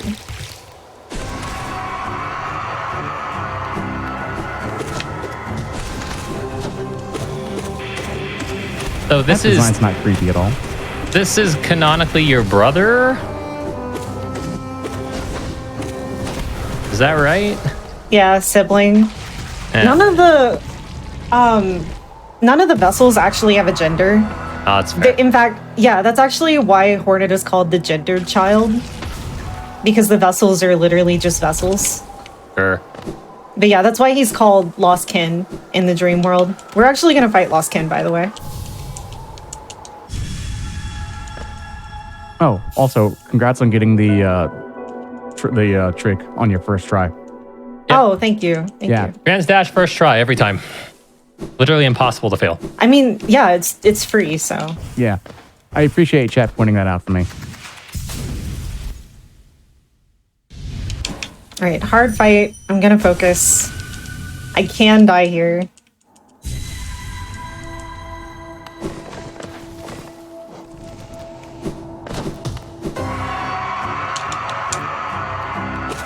Suck at this fight. Nice. Oh, heck. That was not supposed to be an up slash.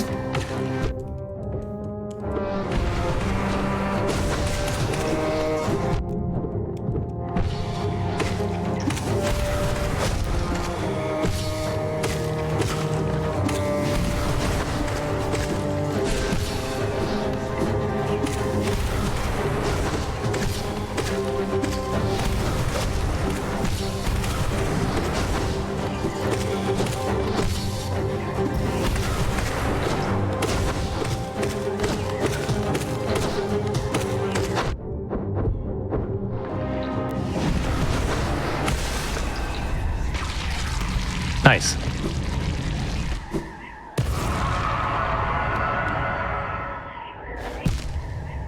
Oh no, Oh, no. you died. Oh no. I'm a Anyway. really bad actor. But yeah, you wait for him to lift up his arm and you can die out of that. And if you're doing it on current patch, as soon as like the second Cheeto Puff explosion happens, you can do the death out.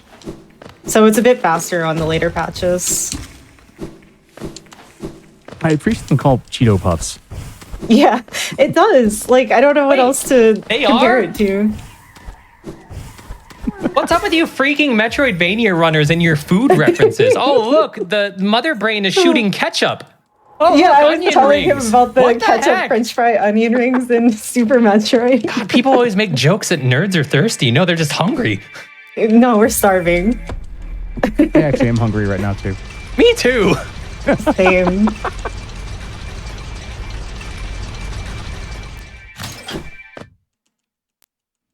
Hold on, let me get a D20 and write down some places to eat, and I'll just roll for fast. We should do that. See, okay, I have a lucky pog. It's not actually a pog. I think it's called a thumper or whatever. I've actually had it since the 90s. I call it my lucky pog. And I use it to make decisions about things like that, like food. Wrong every time. Yeah, Keys hates my pog. Every time. Now I have to wonder if all of my pogs are in my garage or if they're in a storage unit where my drum set is. I gave my pogs away like an idiot. I remember one time whenever I was like 7 or so, I lost the pog and I didn't know what happened to it. And turns out it was in the car. And one day it was just in my room again and I was so happy. I was worried I lost it forever. I don't know what I would do now in my 30s without my pog.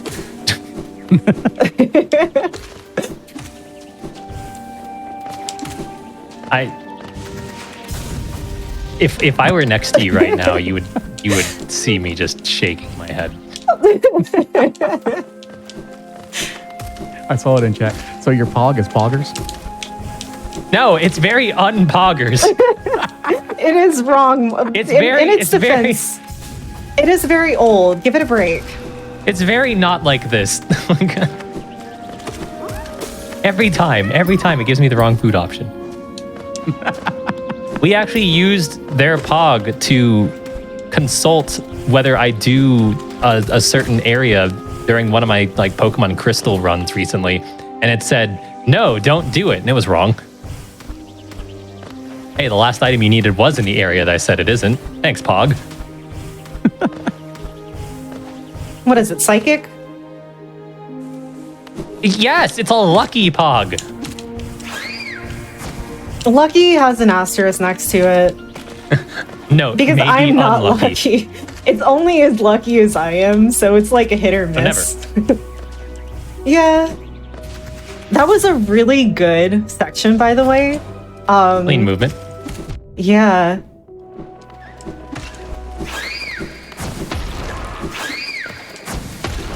All right, so it's time. Kahlo is very hard, especially if you have as little stuff as I have.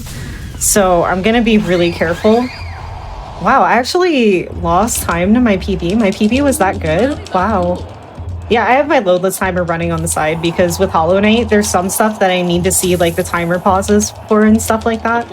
Like whenever I did Seer Skip earlier, where I like C-dashed out of the room before having to talk to her.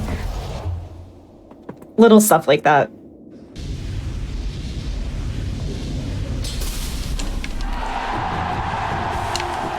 You have your timer up for a good reason. I have my timer up when I do stuff because I'm dumb.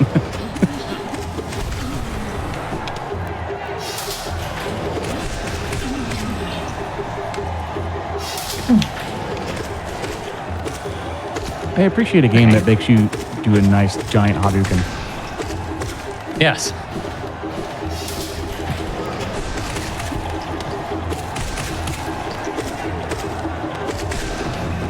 I love that Kahlo exists.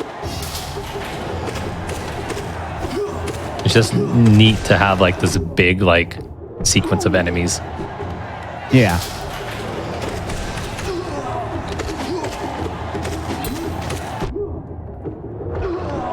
He hated that you kept hitting his projectile, so he just punched you in the mouth. Soul management is really hard. Like, so I'm a max percent runner mostly, right? And we're used to having Soul Leader, we're used to having Twister, we're used to having way more nail damage. So doing this with almost nothing is rough.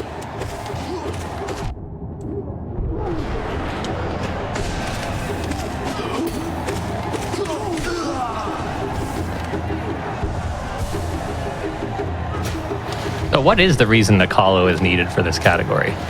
The second reward for Kahlo 2 is Palor. Uh-huh. The first one gives you a charm notch, the second one gives you Palor, the third one gives you just a percentage for fighting the boss, and the glory of being a fool. Oh, heck. You left? Why did you leave? Because you were hitting it! Rude! It's a Kahlo!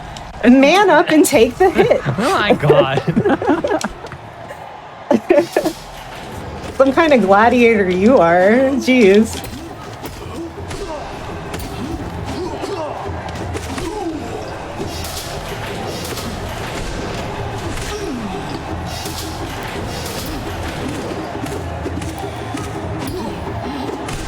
I just enjoy all the sound effects that are in here.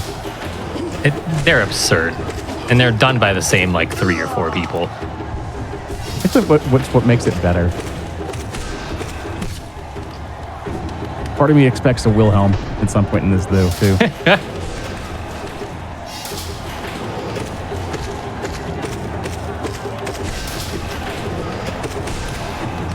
Oh no, I'm really short on soul.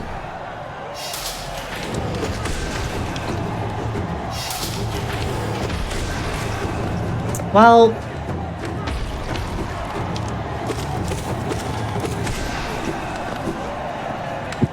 that's fine. You're fine.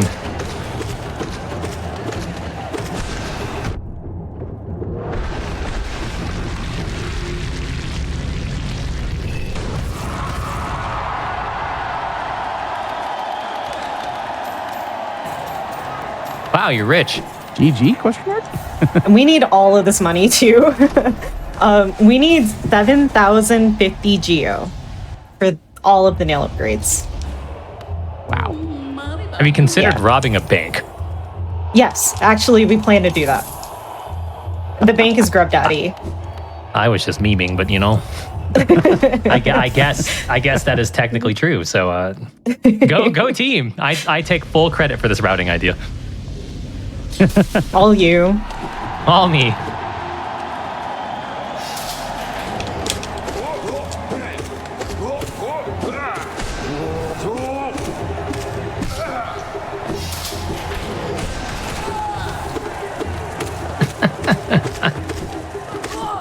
These sound effects. I know, right? I don't get to hear them often enough.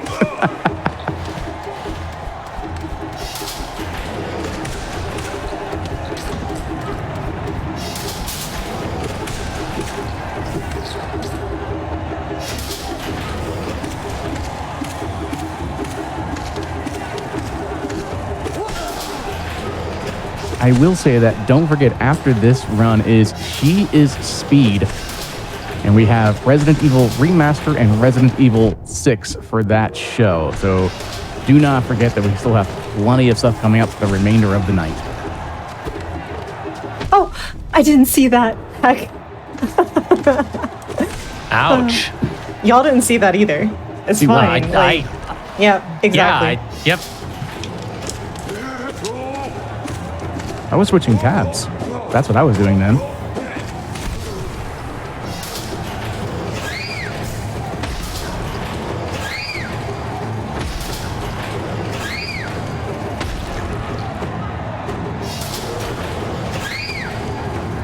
I didn't see the Hollow Knight for a second, and I was like, wait, what's going on? Are we executing a glitch or something?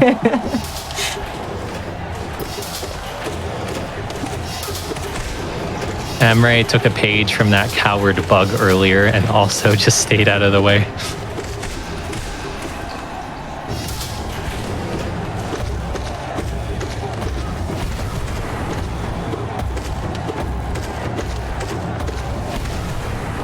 Oh, I don't have enough. Heck. There we go. Oh, wait. Can I get this? Nice. Nice. Oh Very my important God. to do swag. Hey, look, you If saved the you grub. have... Oh my God. Oh, no. That grub is definitely not going to the hub.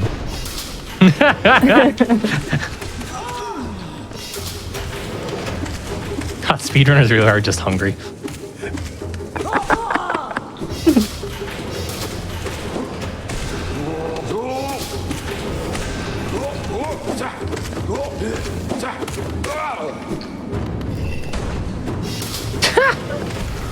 His body just slides.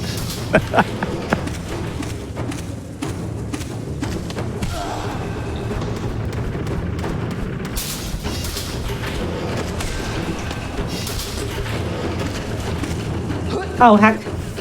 I lost count. How many hits did I do to you? It's okay, I'll fill up. I was going to say, you could start at 1. Yeah.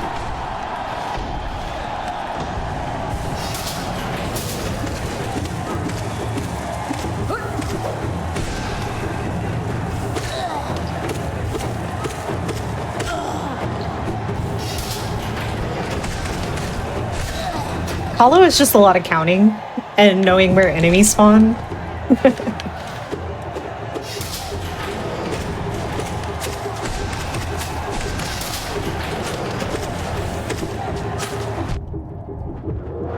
Hollow impresses me every time I see. Yeah.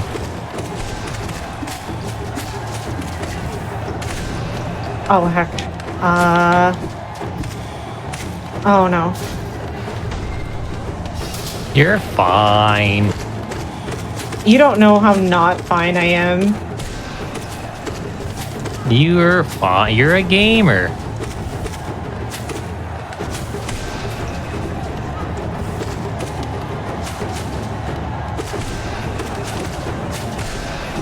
All right.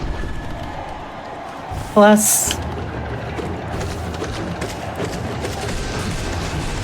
This is the main spot that I can die. Oh, right. I forgot about the teleporting of bubbles. Heck. Oh, no.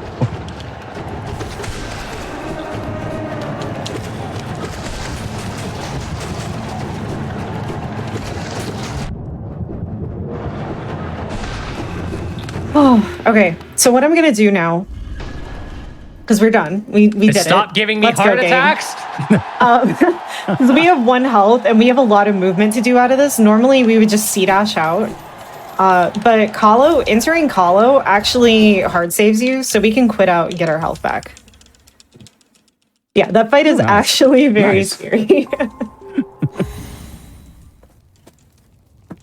That's Good like the job. only really scary part of Happy Couple as a category.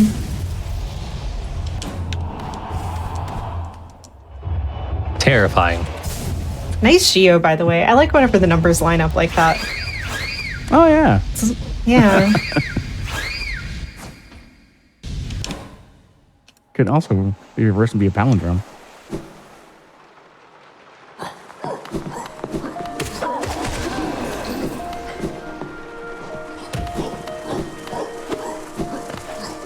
It's really funny to me how in most games, if you pull up your like inventory or your menu as often as you do in this, like it's clearly a mistake and you're losing time. Yeah.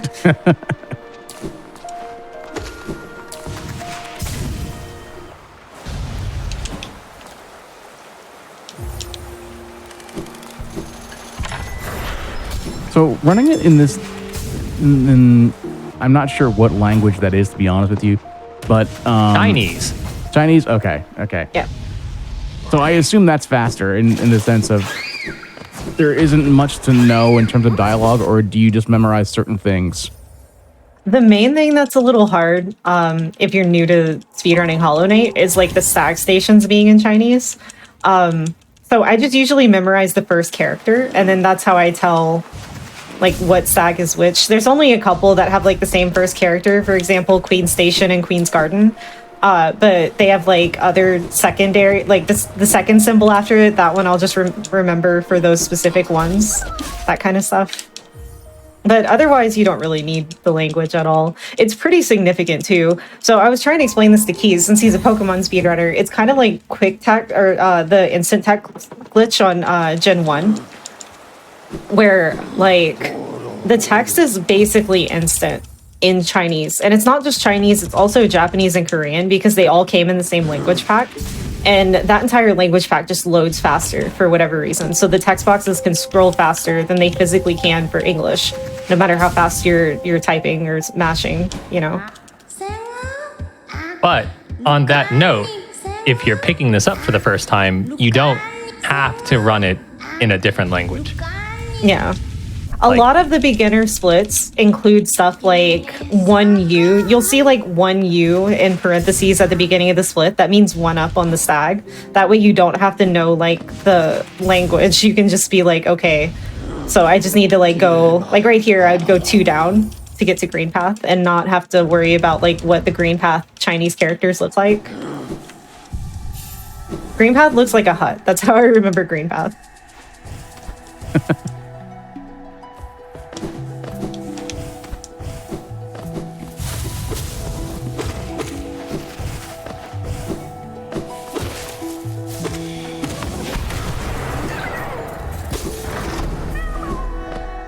Oh, sweet little grub. We're almost done with Grub. No, I can't make any more jokes.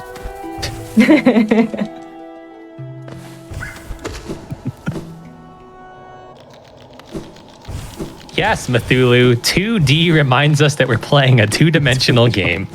Very true.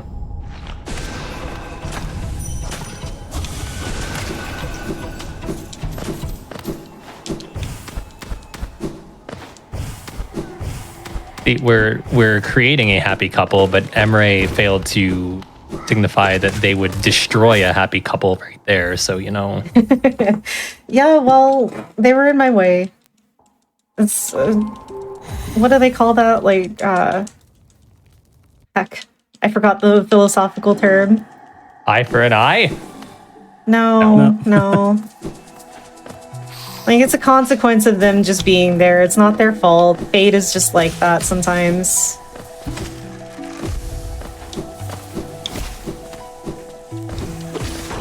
Oh, I have to tell you this one, babe. Nukes is in chat and said Emre, more like Best Ray. What? No. What? No, you. Take the compliment, idiot. This is our normal. This is our daily. One of us compliments the other, and the other one's just like, no, that's not. What? No. That's fake. That can't be real. To answer the question, looks like chat was asking collateral damage, or I saw equivalent exchange. Which just sounds so what are we? fancy. It's Full Metal Alchemist. It's really just alchemy. That's more like Full Metal Alchemist is just like Ender Lilies. What? Right? Yeah. Where's? I don't know. Like, it's more Ender Lilies than Hollow Knight. There's no equivalent exchange here. It's just like the sun wants to take over the world. I'm sorry in advance, but if we're gonna consider Ender Lilies to be like Full Metal Alchemist, which character is Nina?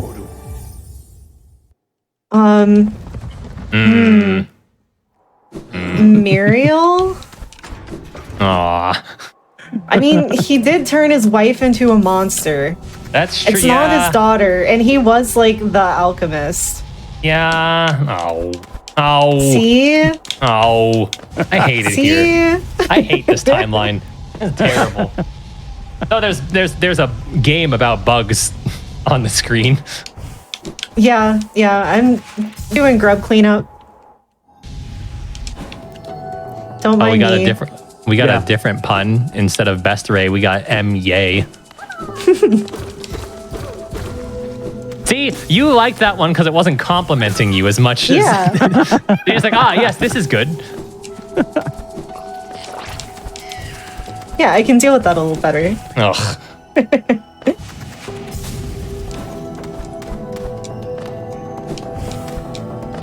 Full metal ender lilies. Okay, now I don't want to be here.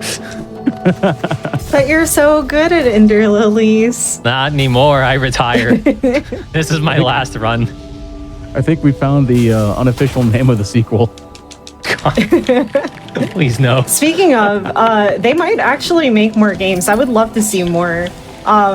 There's like, I think 4 total kingdoms or something like that, and Ender Lilies just takes place in one of them. So like, there is potential for more in that series, and it's so good. They need more love.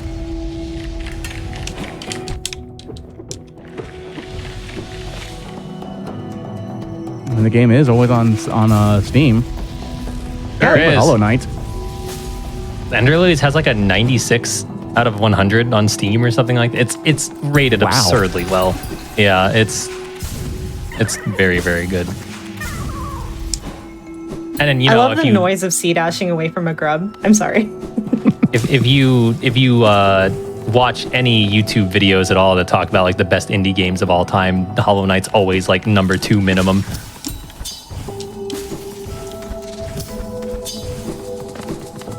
You could have the literal best indie game of all time for $15 or less.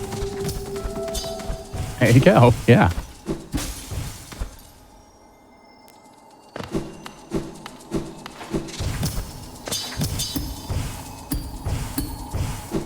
I love that you can pogo hazards. It makes for such cool and interesting movement. Some of them they removed on current patch. Like, you can still do everything I just did on current patch. But like, for example, the spike pokos I was doing whenever we were in Crystallized Mound, that doesn't work on current patch anymore. Yeah. I don't know why they would do that. Ender Lily sounds like some goth took up gardening. Oh no, that's me in the spring. That's you next summer. No. Oh heck. Well, now I have to make lilies. Like, we need a spot for lilies. Can lilies survive in Washington State? Asking for a friend. To the Googles.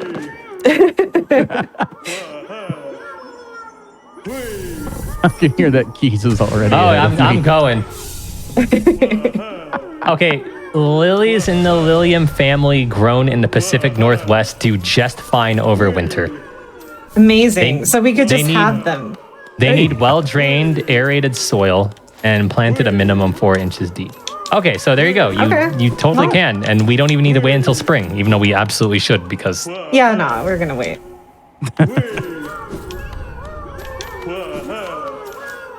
I'm very excited to start gardening, though. I'm in my 30s now. This is the kind of stuff I get hyped for. I mean, I still get excited for stuff like Silk Song, but then like gardening, heck yeah. We bought an oven for our house, and it was like the most excited we'd both simultaneously been in months. It's a convection oven. I made banana bread the other day. It was fire. We sent Richard a picture. All right, I didn't forget any grubs. We got our Palor. So congratulations on your future Ender Lilies. Thank you. I saw in chat that someone called them emery lilies. I do want to say, so you with the grubs, so the grubs ended up giving you money naturally, right? Yes. So the grubs give you a tip. Yes. Isn't that the opposite? You know, usually they're not hubbing correctly. They're doing the grubs, but not the hubs. Maybe we're the grub hub. I mean, you are a bug, and you are traveling throughout the entire world, delivering pain. And his children. I brought his knuckle children back. sandwiches. Look at that. There we go. And knuckle sandwiches. Oh heck! Why did you turn around?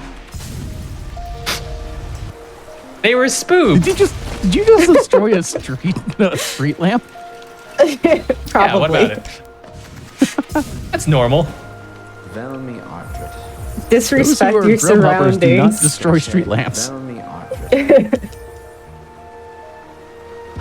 Velmi Artred. Half the time it sounds like he's saying Velma Archer, and it's like, all right, well, which Velmi cartoon are you Archer. trying to watch? Kachael Helmadalkin. Bless you. What? Those are lines. Okay. My favorite lines are coming up. The ones I said at the beginning. I'm pretty sure Jonsha means thank you because he says it right after we pay him.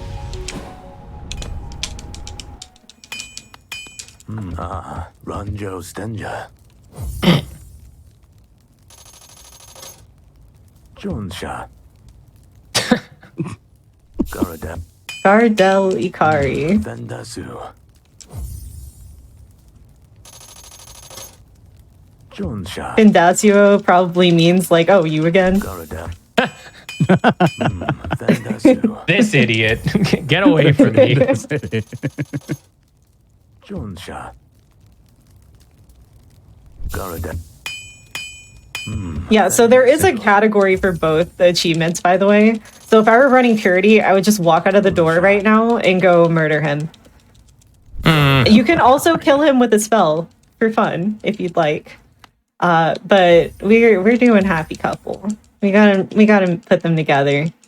So we leave him there. He stares over the ledge and contemplates life for a little bit. As you do. Yes. Yeah, he's heck. also in his 30s. I pressed the wrong one. Oh, heck. Trying to go to Green Path.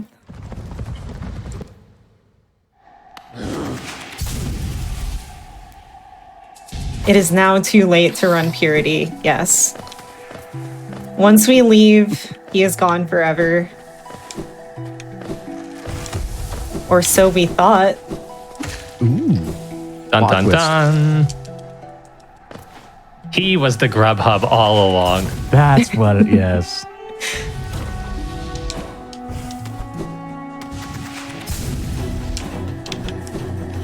I did see in chat someone said it wasn't the grub, but the hubs we made along the way, or something along those lines. Oh, that's good.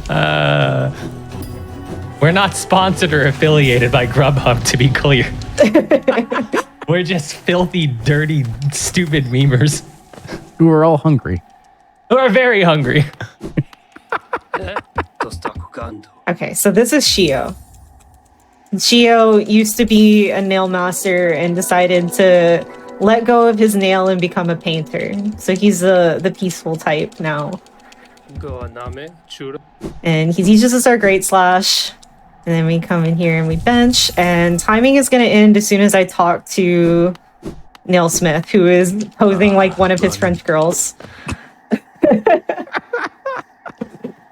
I forgot that's GG. the actual literal endings. Nice. Yeah. GG. Oh, I love this category. Unbelievable.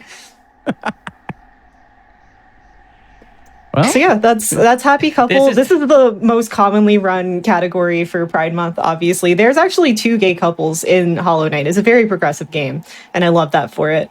But yeah, this is like a good example of the fact that Hollow Knight has just so much content. We have a meme leaderboard with like 30 categories on it. Like, this game has so much content. I noticed that when I was going through that earlier. I was like, holy smokes. Where's Happy Couple? Yeah. So that brings to the question, if anyone was like, I want to run a Hollow Knight meme category or any percent or any other category, where would they go to learn more about Hollow Knight speedruns? So the speedrun, official speedrun Discord, I think is somewhere on speedrun.com. I do a lot of tutorials on YouTube, and I am way more than happy to help you learn. If you're interested, just DM me on Discord or Twitter or whatever. I have like a ton of videos ready to go. I love helping people learn this game because there's just so much. And I know it's a little overwhelming to get into speedrunning, especially whenever you see a game like this where you can do like 3 million different skips. But I got you. And the people in the speedrunning Discord also got you.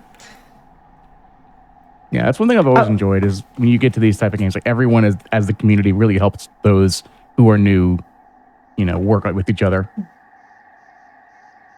Yeah. So who's the other couple? Because you mentioned a second one. Yeah, so the other couple is the traitor Mantis Lord's daughter and Zemare. Zemare was one of the knights. There were 5 great knights that worked for the Pale King. Zemare is the one that gives you the flower for Flower Quest. And you actually bring that flower to her dead lover's the dead lover's grave. Oh. And yeah, the traitor Mantis hated them together or something like that. I don't remember. So their love was forbidden. I don't think it was like because of anything else except for the fact that she wasn't a mantis and Zemare worked for the Pale King and the Traitor Lord hated the Pale King. So real quick, in terms of what we're seeing on screen right now with the painter and stuff like that, if you stay here long enough, does the painter just like decide, I'm going to switch colors? No, he just stays doing that. No. There Okay. is one other animation though. Let me see if I can get them to do it. Having a nice dinner together. Oh, no. They're... Oh, I didn't even realize. So he's making a King's Mold and he's making Dung Defender. So they're building. Oh, so they're building little characters.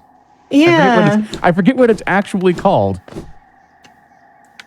I don't know either. When you build like, But yeah. Pylo's expensive kits at gaming stores and of a certain mechs anime series that I will not say, hopefully, in case someone gets mad, Well, we've already made people order food through Grubhub, so let's not influence more decisions here tonight. Yeah. I think we're good. All right. Well, finally, where would anyone who is interested in following either Emery or Keys or anyone else, where would they go in terms of following y'all? So I am on twitch.tv/Imre. My Twitter handle is @ImreQuaza, like the Pokemon Rayquaza. And Keys is lucky. He has his tag on everything. I invented my name. It's a fake word. That's the only reason. Yeah, so twitch.tv/Keezer on Twitter @Keezeron. We're together, by the way. So if you haven't seen us before, we're usually in each other's chats and stuff. You're probably gonna see us around each other a lot. What? Yeah. No way. No way. It sounds fake. Anyways. Also, you you can see me here on the GDQ channel every Thursday, 7 p.m. Eastern for the first step. He's got a show. Yeah, we're